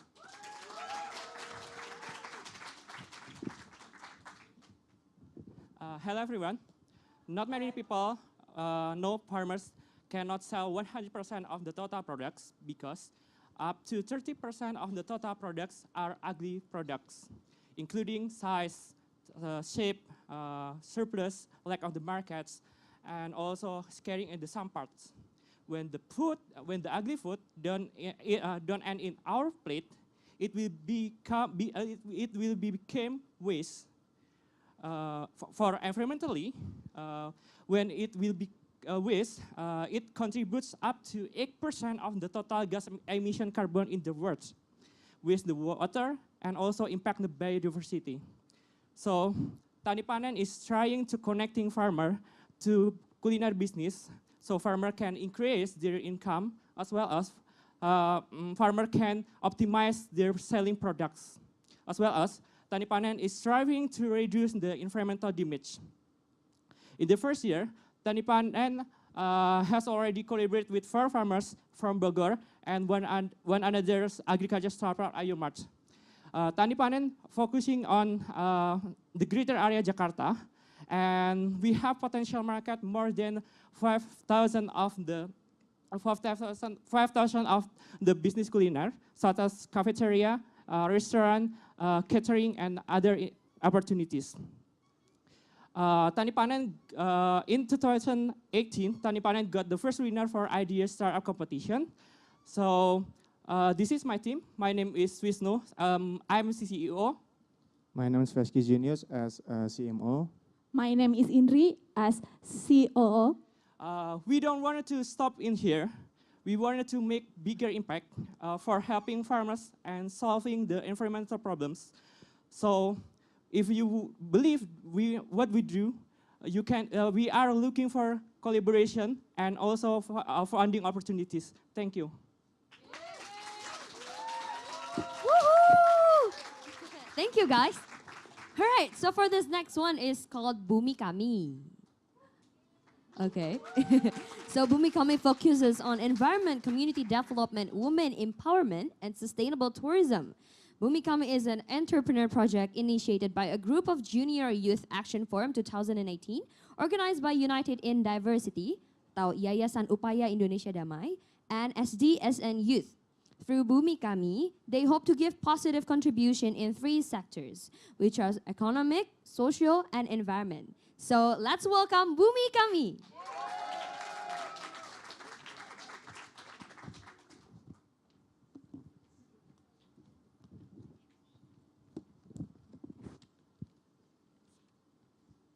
Selamat malam. Tahun lalu NTT dikejutkan dengan berita Adelina. Adelina adalah seorang TKW yang bekerja di Malaysia. Sayangnya, ia harus kembali dalam peti mati. Dia pergi meninggalkan desanya hanya untuk mencari pekerjaan. Ini berarti lapangan pekerjaan di desa-desa terpencil sangat terbatas. Oleh sebab itu, Bumi Kami memberdayakan desa-desa terpencil untuk dijadikan destinasi wisata baru. Diharapkan dengan program ini tidak akan terjadi lagi kasus-kasus serupa. Parawetana Sumba Tengah adalah prototipe proyek kami. Fokus konsep kami adalah menghormati alam dan kekayaan kultur. Sektor pariwisata itu memiliki demand yang terus meningkat setiap tahunnya. East Nusa Tenggara itself has at least 1 million visitors every year and it keeps growing. Dari jumlah tersebut, 20.000 diantaranya pergi ke Sumba. Nah, potensi-potensi seperti inilah yang ingin terus kita gali untuk mengembangkan pariwetana. Pariwetana menawarkan a life-changing experience bagi para pengunjungnya. Di sana para travelers bisa merasakan seperti apa sih rasanya hidup sebagai orang Sumba. Mereka juga bisa merasakan keindahan kampung adat dari Kambajaya, kemudian menikmati kesenian pahat, anyam, tenun, dan juga landscape hutan bambu yang dimiliki oleh pariwetana. Karena itu target kami, dalam 1 tahun ke depan kami akan mengundang setidaknya 2.000 pengunjung baru ke pariwetana dan menciptakan setidaknya 50 pekerjaan baru bagi warga di sana. Dan tim kami terdiri dari saya, berfokus pada partnership, Via berfokus pada market, dan juga Iza berfokus pada product development. Dan kami juga mempunyai satu teman kami yang ada di Sumba yang bernama Sofi, dia bertugas sebagai field coordinator di sana. Dan project ini juga disponsori juga oleh United in Diversity untuk melakukan prototype project ini, dan kami juga melakukan partnership dengan 2 universitas, yaitu IPB dan juga ITB, untuk bisa melakukan proyek ini secara keberlanjutannya. Dan kami dari Bumi Kami memanggil teman-teman semua yang mempunyai ketertarikan pada pengembangan desa wisata untuk bisa berkolaborasi dengan kami. Bila kalian mempunyai travel agent atau CSR yang bisa berkolaborasi dengan kami, please let us know. Dan juga jadikan Parawetana masuk ke dalam bucket list kalian agar tidak ada lagi Adelina lain, dan juga agar ibu-ibu ini tidak harus meninggalkan desa dan juga anaknya. Terima kasih. Terima kasih. Super empowering and uplifting banget. Thank you guys. Untuk selanjutnya Papon. Aku tertarik banget sama namanya nih. Lucu. It's my favorite. The name is my personal favorite. Anyway, it's about environment and tourism. So Papon atau Pariwisata Pontianak. Oh, apparently that's what it stands for. A game to promote Pontianak tourism. It's a game. It's highly needed because based on the discussion done by researchers with Badan Promosi Pariwisata Kota Pontianak in 2018, it shows that promotional content of Pontianak city is not varied enough and the information is not centralized yet. In a line, based on Badan Pusat Statistik Pontianak, this case affects the number of foreign and local tourists of Pontianak city low compared to other cities in Indonesia. So let's welcome Papon.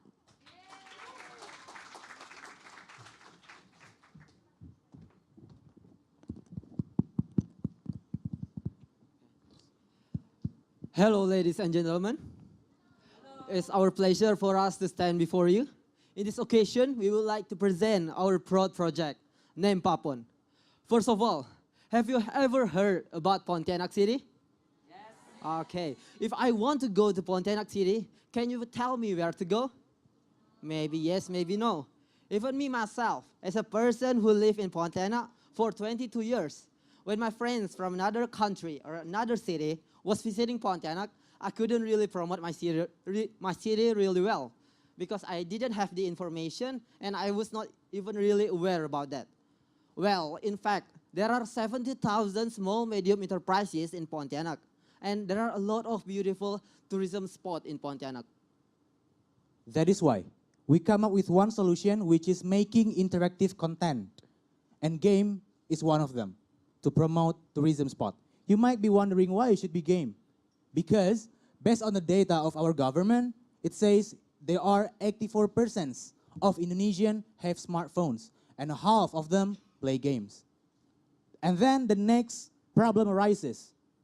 There are 17,000 SMEs, or in Bahasa we call it UMKM, or local product available, but in fact there are only 40 of them which are available in modern market.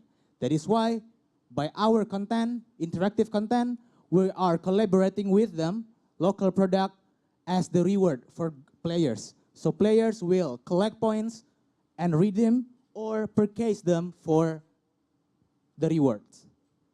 Oke, untuk menyelesaikan masalah yang sudah disampaikan oleh Dimas mengenai kurangnya akses informasi pariwisata yang lengkap tentang Pontianak dan juga produk lokal Pontianak yang kurang terpromosikan dengan baik, Papon yang saat ini sudah berjumlah 14 orang dalam tim kami sedang dalam tahap pengembangan prototipe game kami, di mana target kami adalah untuk meningkatkan visitors ke pariwisata Pontianak sejumlah minimal 700 orang dalam setahun, dan juga minimal 5 UMKM terpromosikan dengan baik tiap bulannya dalam setahun melalui platform kami.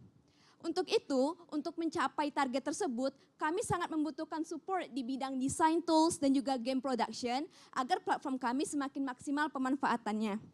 Dan juga kami mengundang partner-partner yang ingin berkolaborasi untuk menghasilkan dampak yang semakin besar terutama di bidang industri kreatif. Because to make Indonesia better, all started from local. Thank you. Wow, I really love the jargon though. All right. So for group 6, I think you need to wait first karena kita akan ada quiz dulu. Jadi nervousnya ditahan dulu ya. Kita akan ada hadiah spesial, tapi rahasia guys. Jadi yang bisa jawab please maju, oke? Jadi pertanyaan pertama, ada berapa tim yang ikut YSEALI Akademi Bootcamp? Maju kali ya. Kalau ngangkat tangan ke itu nggak ya? Ayo siapa yang bisa? Oke bentar. 1, 2, 3. Ya masa Aziz. Lagi. 1, 2, 3. Mbaknya boleh deh. Ayo Mbak, sini Mbak. Tepuk tangan dulu buat Mbaknya.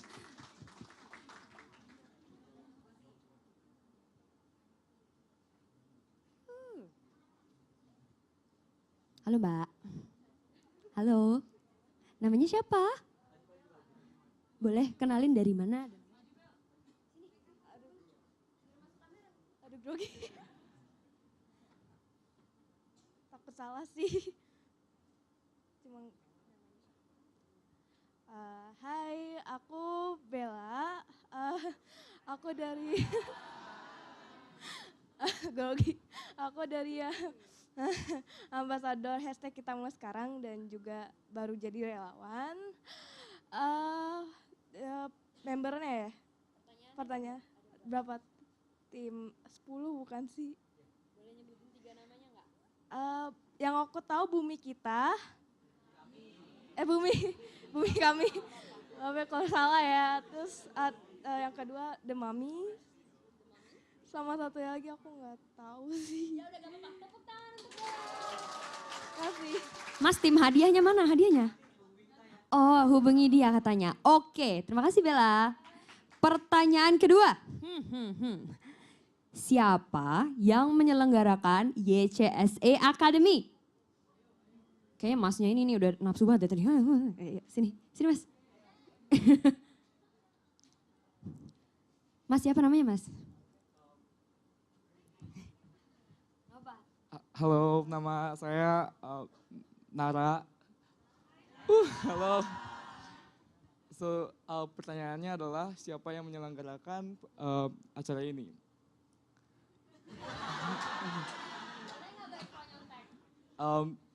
Boleh aja kali ya. At America. Is it? Oh ya, ada campaign. Ya, at America and campaign. Yeah.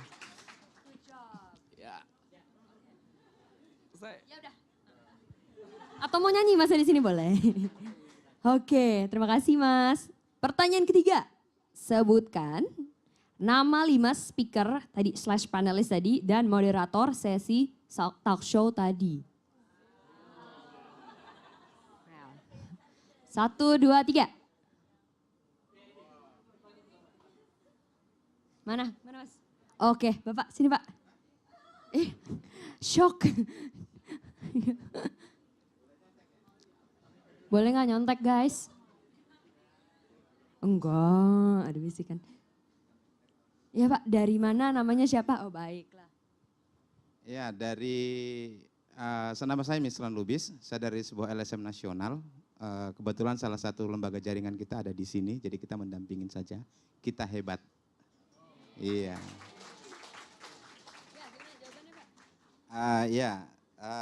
Yang pasti nama-namanya mereka masih ada di sini semuanya. Yang lengkap ya Pak? Iya, makanya saya mau nyontek kalau lengkap. Enggak, karena saya sempat mendokumentasikan bukan karena ada pertanyaan, tapi sebagai komunikasi selanjutnya ya. Iya, iya. Yang pertama ada Sean McKee, ya ini ada Economic Assistant Entrepreneurship at Infrastructure, iya. Oke, yang kedua Jed T Dombung, iya, ini orangnya. Donbuk. Ketiga Benedikta Atika, ini dia orangnya, ya. Ketiga ada Sophie Arifin, ini. Stefani Arifin, sorry. Stefani Arifin, ya maklum antara kacamata dengan ini dia. Yang ketiga Ibu Helga, lengkap ya, Ibu Helga Angelina, iya yang ini. Dan moderatornya hebat banget tadi itu ya.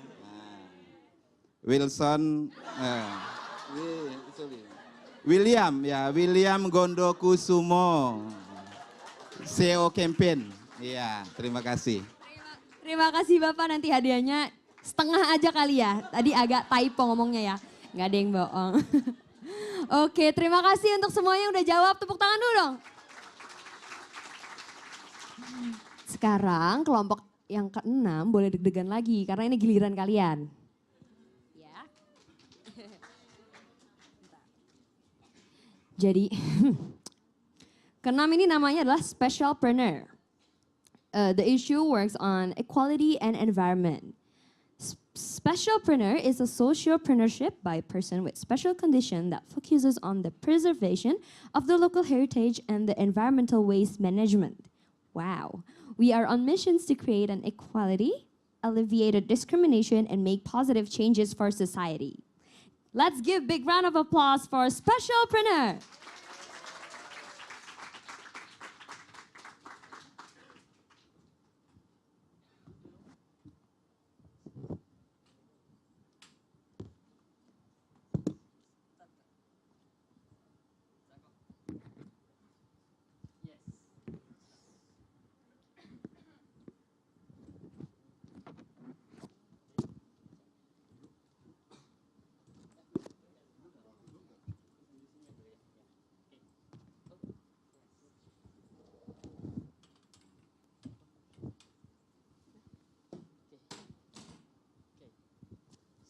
Selamat malam semua.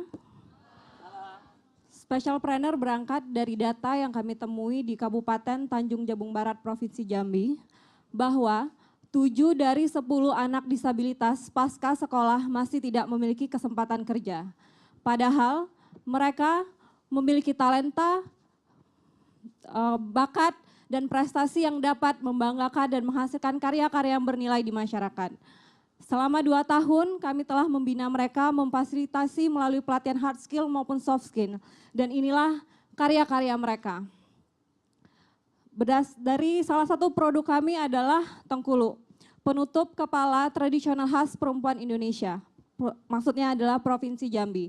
Yang kami revitalisasi menjadi turban instan dan bersama pemerintah daerah selama 1 tahun kami berhasil menjual 200 lebih produk tengkuluk kepada pemerintah daerah. Untuk mensustain social enterprise ini, kami mengangkat produk tengkuluk instan ini sebagai produk utama kami yang akan dikreasikan dan didesain menjadi lebih modern, lebih simple, lebih praktis cara penggunaannya, juga mengikuti tren warna di pasar hingga menjadi lebih fashionable. Namun tetap menggunakan kain batik khas Jambi sebagai bahan dasar hingga juga kain-kain Nusantara lainnya. Tujuannya adalah agar tengkuluk ini bisa lebih dikenal dan mungkin menjadi alternatif tren fashion baru hingga menjadi ikon penutup kepala wanita khas Indonesia di mata dunia. And through this opportunity, we're looking out for help, support from anyone, especially from any of you guys who has background in business development, product designer. We need help, we want to collaborate. Saya mewakili teman-teman Specialpreneur berharap mendapat dukungan dari semua pihak. Because I know I'm capable despite of my physical condition. Saya Agit. Saya Fahmi. Saya Dina, founder. Terima kasih. Tepuk tangan sekali lagi untuk Specialpreneur. Keren banget ya.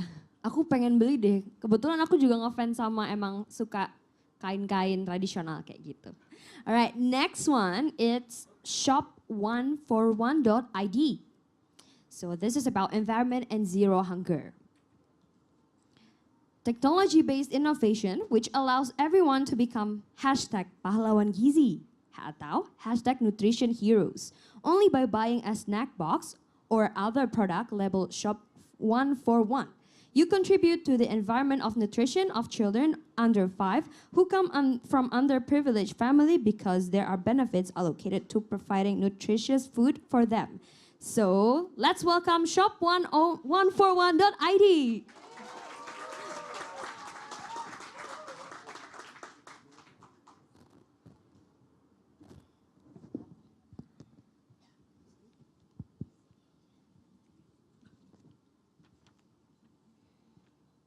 Did you know we can save stunting children from growth failure or being stunted?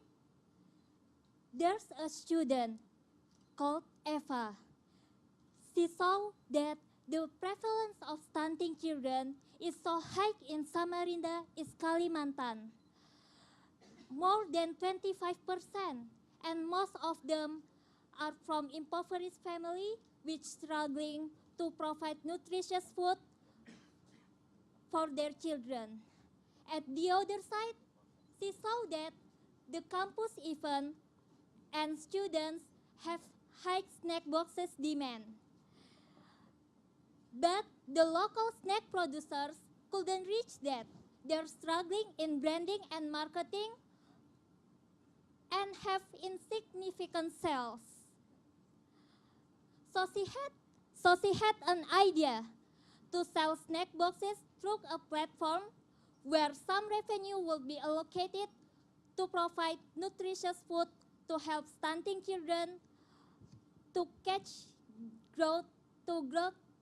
up growth. And it's already run with name Shop 141. We've tested the market last year and it's proved only in 2 active months of hustling, we've passed the break-even point with net profit margin 66% and impact 60% of stunting children under 2 years old in our pilot project area, collaborate with puskesmas and local communities. So basically, Shop 141 is a marketplace which has social value in each transaction but still with fair prices, focusing in branding and marketing to gain more orders for our suppliers, start from local snack producers. So we build partnership with them, also take responsibilities in quality controlling, delivery management, also maintain good relationship with customers. Our next target in 2020 is increasing the sales, increasing 200% of sales and save 70% of stunting children in a village in Samarinda. And this is my team. I am Merinda Cindy Unita as CIO and hipster. I am Fajar Khairuman as CTO and hacker. And I'm Hera as CEO and hustler. We have big dream. Indonesia zero stunting by 2030. Zero stunting is impossible to be achieved if working alone. So we hope some of you could be our mentors, suppliers, or collaborators to make stunting go zero together for Indonesia through Shop 141. Shop 141, enabling everyone to be a zero hunger hero. Shop 141, make order, make impact. Thank you. Keren banget ya tadi, hustler, hacker, sama hipster. Kalau aku sleeper.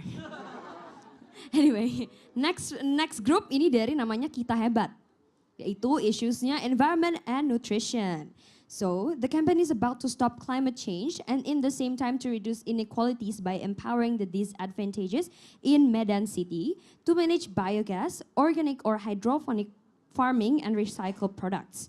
The SAM school is made of bamboo with motto, kind for all, means not only kind to disabilities or special needs people or low-income family, but also to the environment.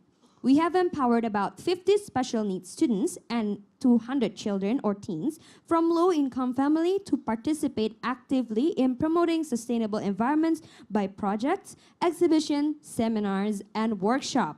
So let's welcome Kita Hebat.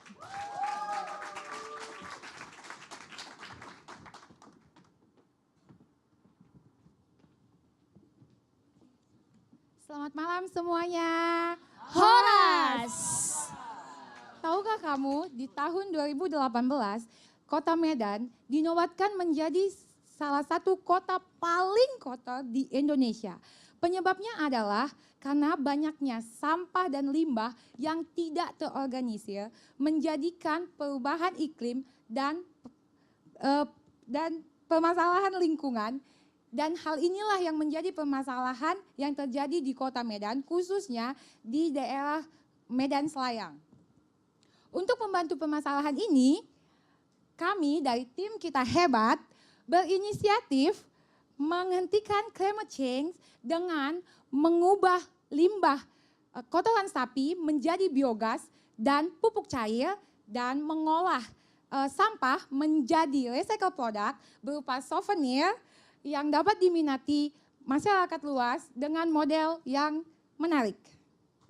Pada saat yang sama, kami juga ingin menghentikan ketidaksetaraan dengan memberdayakan anak berkebutuhan khusus serta low income family. Sebagai produsen kami dalam proyek kami, saat ini kami memberdayakan 50 anak berkebutuhan khusus dan 200 low income family yang turut mengelola biogas, pupuk cair, produk daur ulang, dan hidroponik. Kita Hebat merupakan satu-satunya produsen di Medan, yaitu produsen biogas, yang saat ini harganya dari medium ke high. Produk-produk kami dipasarkan masih di sekitaran Medan dan selalu tersedia untuk 1 juta orang emak-emak, komunitas pecinta alam, perusahaan, dan sekolah di sekitar Medan yang memungkinkan mereka juga turut serta untuk menghentikan climate change dan global warming, juga menjadikan kota Medan yang bersih dan ramah lingkungan. Setiap Anda belanja, produk-produk kita hebat. Anda akan mengkontribusikan 10% untuk membantu stakeholder pertama kami, yaitu anak berkebutuhan khusus dan low income family. Kami berharap ke depannya, kami mampu menyelesaikan permasalahan lingkungan di Kota Medan dengan mengajak masyarakat untuk beralih menggunakan biogas dan produk daur ulang yang kami buat. Kami juga berharap kami dapat menghapus ketidaksetaraan dengan membantu anak berkebutuhan khusus dan menaikkan income keluarga yang kurang mampu. Kami sangat membutuhkan investasi modal untuk melanjutkan dan mengembangkan proyek kami ini ke depannya. Remember, kita hemat, kita hebat. Be vegan, act for the disadvantages now. Thank you. Yay! Keren banget. Good job. I really like your vest. Aku suka banget vestnya. Bikinin ya 1 buat aku. Oke, selanjutnya ini mengingatkan aku kepada judul lagu reggae. Namanya Hokoko. Keren banget emang. Kayak ini juga ya, minuman coconut gitu ya. Oke, Hokoko tidak lain tidak bukanlah House of Coconut. Itu bergeraknya di House of Coconut Craft, and the environment, community development, and women empowerment. So House of Coconut Craft atau Hokoko is social enterprise that located in Plampangwan Village, Kulon Progo, Yogyakarta. In 2017, there were 20% residents in Kulon Progo that were located below poverty line. One of the villages in Plampangwan Village has 2 main potentials, which are coconut husk and unemployed women. Yeah, that's potential. That haven't been utilized optimally. Therefore, Hokoko will help to solve the problems and improve Plampangwan Village's economy and welfare to support and create better environment by empowering and educate unemployed women to produce cocoa craft. So let's welcome House of Coconut Craft.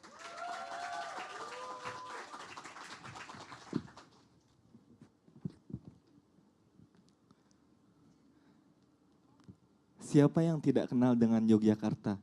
Sebuah daerah indah di tengah Pulau Jawa dengan berbagai macam wisata serta kebudayaan lainnya. Namun di balik semua itu ternyata masih banyak masalah, khususnya di pinggiran Yogyakarta, yaitu di Kulon Progo. Kami menemukan suatu dusun di Kulon Progo, yaitu Dusun Plampang, tingkat kemiskinan yang masih sangat tinggi. Selain itu juga ibu-ibu di sana masih sangat tidak produktif. Dan masalah utama lainnya adalah limbah serabut kelapa yang masih banyak ditemukan di pinggiran jalan. Oleh karena itu, kami dari House of Coconut Craft mencoba menghadirkan suatu solusi, yaitu industri kreatif berbasis pemberdayaan wanita dengan bahan dasar limbah serabut kelapa. Saat ini Hokoko memiliki 2 produk utama. Yang pertama adalah Koko Poti, yang merupakan media tanam yang dibuat oleh ibu-ibu desa Plampang yang tujuannya adalah untuk media tanam edukasi. Dengan segmen pasar mahasiswa dari sekolah dasar maupun sekolah-sekolah menengah lainnya, kami berharap ini dapat menjadi pasar yang baru yang berpotensial besar untuk kedepannya. Lalu yang kedua ada Koko Kitchen, yaitu adalah souvenir gantungan kunci yang akan menjadi ciri khas dari daerah Kulon Progo itu sendiri. Dan ini didukung oleh data dari Dinas Pariwisata yang menyebutkan bahwa lebih dari 5 juta turis asing maupun domestik mengunjungi Kulon Progo setiap tahunnya. Ditambah dengan segera diresmikannya New Yogyakarta International Airport yang ada di Kulon Progo itu sendiri. Lalu dari mana kami mendapatkan keuntungan atau profit? Dari setiap penjualan itu kami menyisihkan 15% profit itu untuk kami, dan 15% lainnya untuk pengembangan di desa. Dan untuk mencapai target tersebut, kami berencana untuk mendistribusikan produk-produk kami ke berbagai hotel, sekolah, dan berbagai toko-toko souvenir yang berpotensial besar. Tim kami sendiri saat ini terdiri dari beberapa mahasiswa UGM, salah satunya saya Laila sebagai Human Resource Development. Saya Helmi Nurul Wahid sebagai Content Media Creator. Saya Muhammad Dafa dari bagian marketing. Dan kami juga dibantu oleh 15 orang ibu-ibu dari Pelampang sebagai mitra kami. Untuk kedepannya kami berencana mendirikan bank limbah sabut kelapa di mana nantinya warga lain dapat menjual sabut yang mereka miliki untuk kemudian kami olah sehingga kami dapat memberikan manfaat untuk orang lain. Selama 2 tahun ini kami mendapat dukungan dari beberapa pihak seperti Bupati Kulon Progo, tim kreativitas UGM dan salah satu tayangan televisi Si Unyil.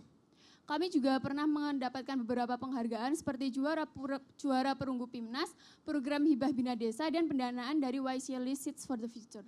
Oleh karena itu, kami dari Host of Coconut Craft mengajak seluruh hadirin yang ada di sini yang mempunyai kesamaan visi untuk bergabung bersama kami dan mensupport kami khususnya di bidang pembinaan serta pemasaran. Karena kami berharap produk-produk dari ibu-ibu di Sun Pelampang ini dapat menjangkau ke seluruh negeri bahkan sampai internasional dan membantu perekonomian desa kalau bisa sampai Kulon Progo hingga menjadi lebih baik lagi. Hokoko, plan your creativity, help the society. Terima kasih. Terima kasih. Okay, definitely. Last but not least, this is 3 upcycle. Kayaknya selebgram ya 3 upcycle ini ya. Banyak yang anyway, dia bergerak dalam bidang environment and sustainable fashion. Oh, look at them. Damn. Anyway, 3 Upcycle is a social enterprise based in Bali using upcycled materials to promote conscious consumption and a planet Earth with more trees. We produce fashion accessories from remnant and old fabrics as main materials, then donate the profits from the sales to 6 NGOs who support the forests in Indonesia. In the future, we want to broaden our scope by playing with other materials reduced waste, raising awareness and reforestation. So let's welcome 3 Upcycle!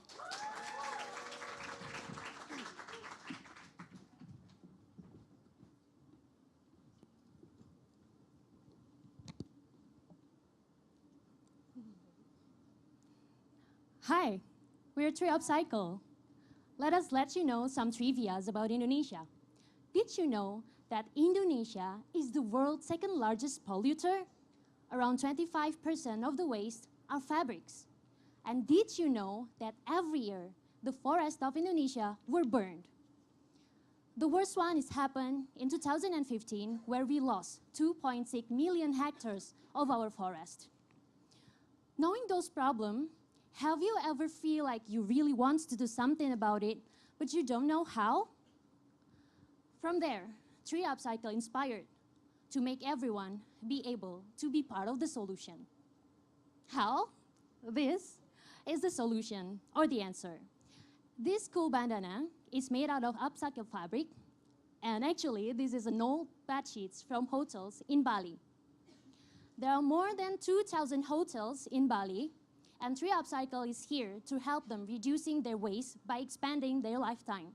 And not only bandana, we also produce tote bags, pouches, and many other products, and we just sell them out. Surprisingly, we have more than 5 million tourists, which is our first target market, and that's why our market is really big actually. And we're not stopping at selling it. The most fun part is that we donate our profits to the grassroots organization who are doing something for the forest of Indonesia. Berdiri di 2016, kami telah menjual lebih dari 10.000 produk dan bekerja sama dengan 80 bisnis.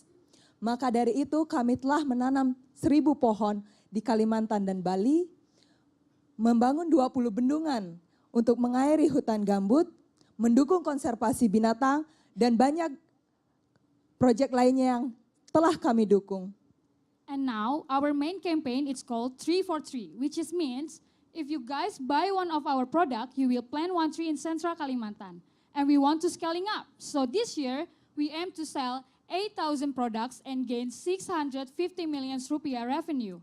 By hitting that goal, we will reduce 750 kilograms fabric waste in Bali. And we also be able to plant 4,000 trees. But to make it happen, we are calling you to be our partner and collaborate in conserving Indonesia's forests. And now, we have 6 people in our team. I'm Echi. And I'm Anissa. I'm Ayu. We are people who believe that this world can be a better place to live. And we also believe that every single person in this room have the power to make a difference, no matter how small. And that's why we want you to be with us on this journey to be part of the solution. Because if not us, then who? And together, we stand for the forest. Yay, good job guys. Thank you. Ayo dong, tepuk tangan untuk 10 grup yang tadi dong. Mana. Sebelum lanjut, aku mau tes lagi dong yang selamat sorenya. Masih pada merhatiin nggak? Ayo. Selamat sore. Salah nih masnya. Ayo, selamat sore. Selamat sore. Selamat sore. Selamat sore. Luar biasa, tepuk tangan lagi. Yang banyak.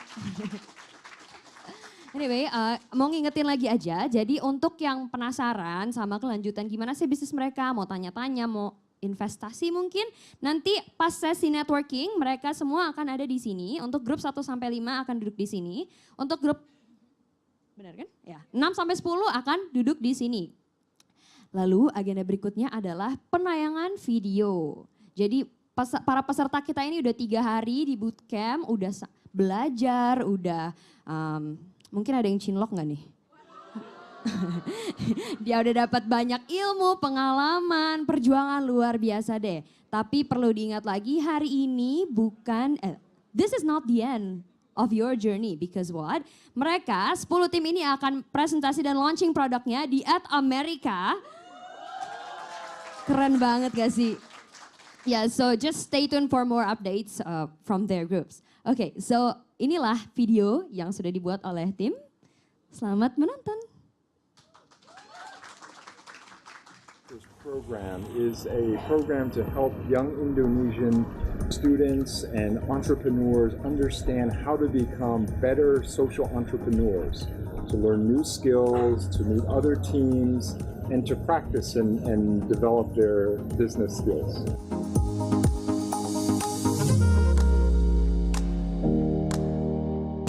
It's important that we move beyond just a concept of charity or just a concept of business to look at this middle field where what people need to buy, what people want in their lives can help support the kinds of passions and social activity that they want to see happen around the world. Kami mendapatkan materi dan untuk social enterprise juga kami mulai mengerti apa itu, apa yang dibutuhkan, bagaimana cara kami mendapatkan funding, terus kriteria dan mungkin karakter-karakter investor yang sesuai dengan social enterprise. Yang Changemakers Social Enterprise Akademi di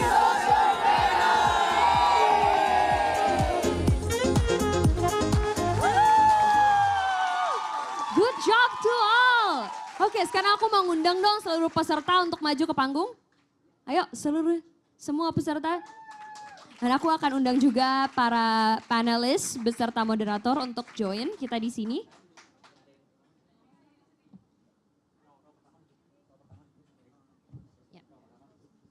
I would also love to invite the panelists as well as the moderator to join us on the stage.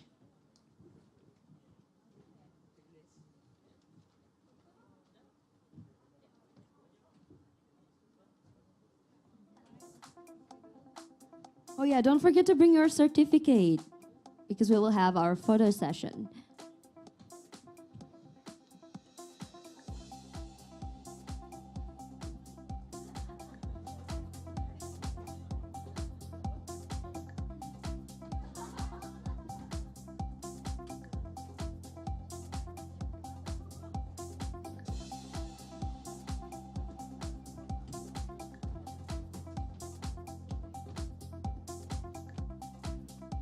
Sambil menunggu yang berpose akan aku sebutkan satu-satu yang sudah berhasil melewati 3 hari ini.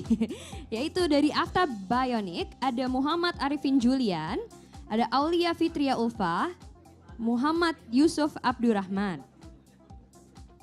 Lalu dari Morimom ada Gowi Diana Sulistianingrum, ada Augustinus Sitompul, dan Nadia.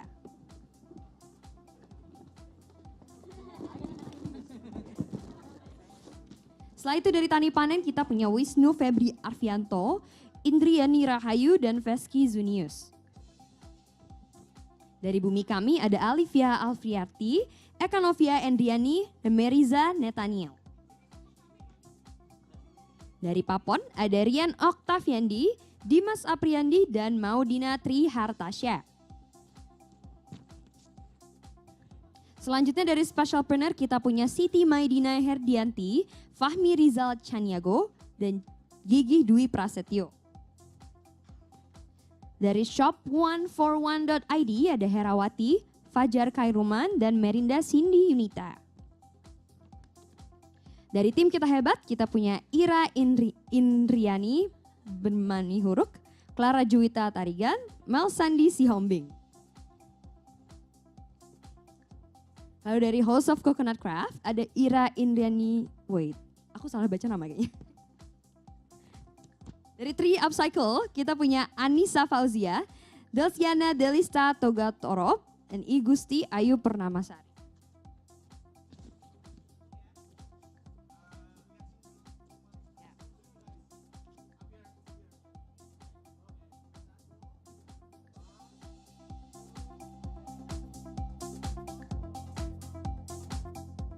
Okay, ladies and gentlemen, here are our Young Changemakers Social Enterprise Academy.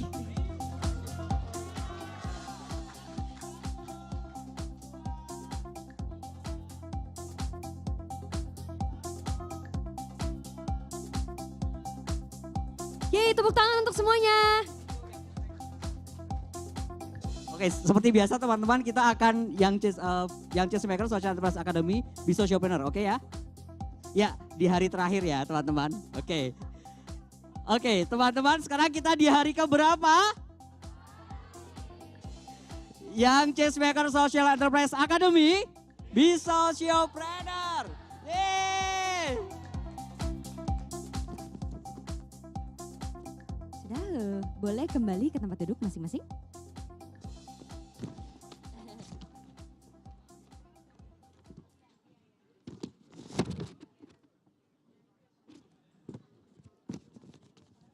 Oke, terima kasih semuanya. Thank you. Tidak terasa nih, aku udah harus selesai. Ya, balik dulu ke tempatnya. Terima kasih semuanya, kalian keren-keren banget. Oke, untuk selanjutnya akan lanjut ke sesi dinner and networking. Dan aku akan closing di sini. Aku Azka, aku pamit undur diri. Sampai ketemu di lain waktu. Semoga sekarang aku akan handover ke Amerika.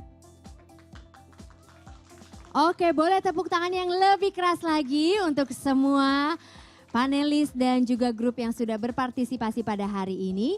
Dan acara selanjutnya adalah networking, jadi bisa langsung kalau mau yang bertanya-tanya dengan para peserta atau juga dengan para mentor dan panelis, silahkan saja. Dan terima kasih untuk kehadirannya hari ini. Hope to see you guys at another America event. Bye everyone.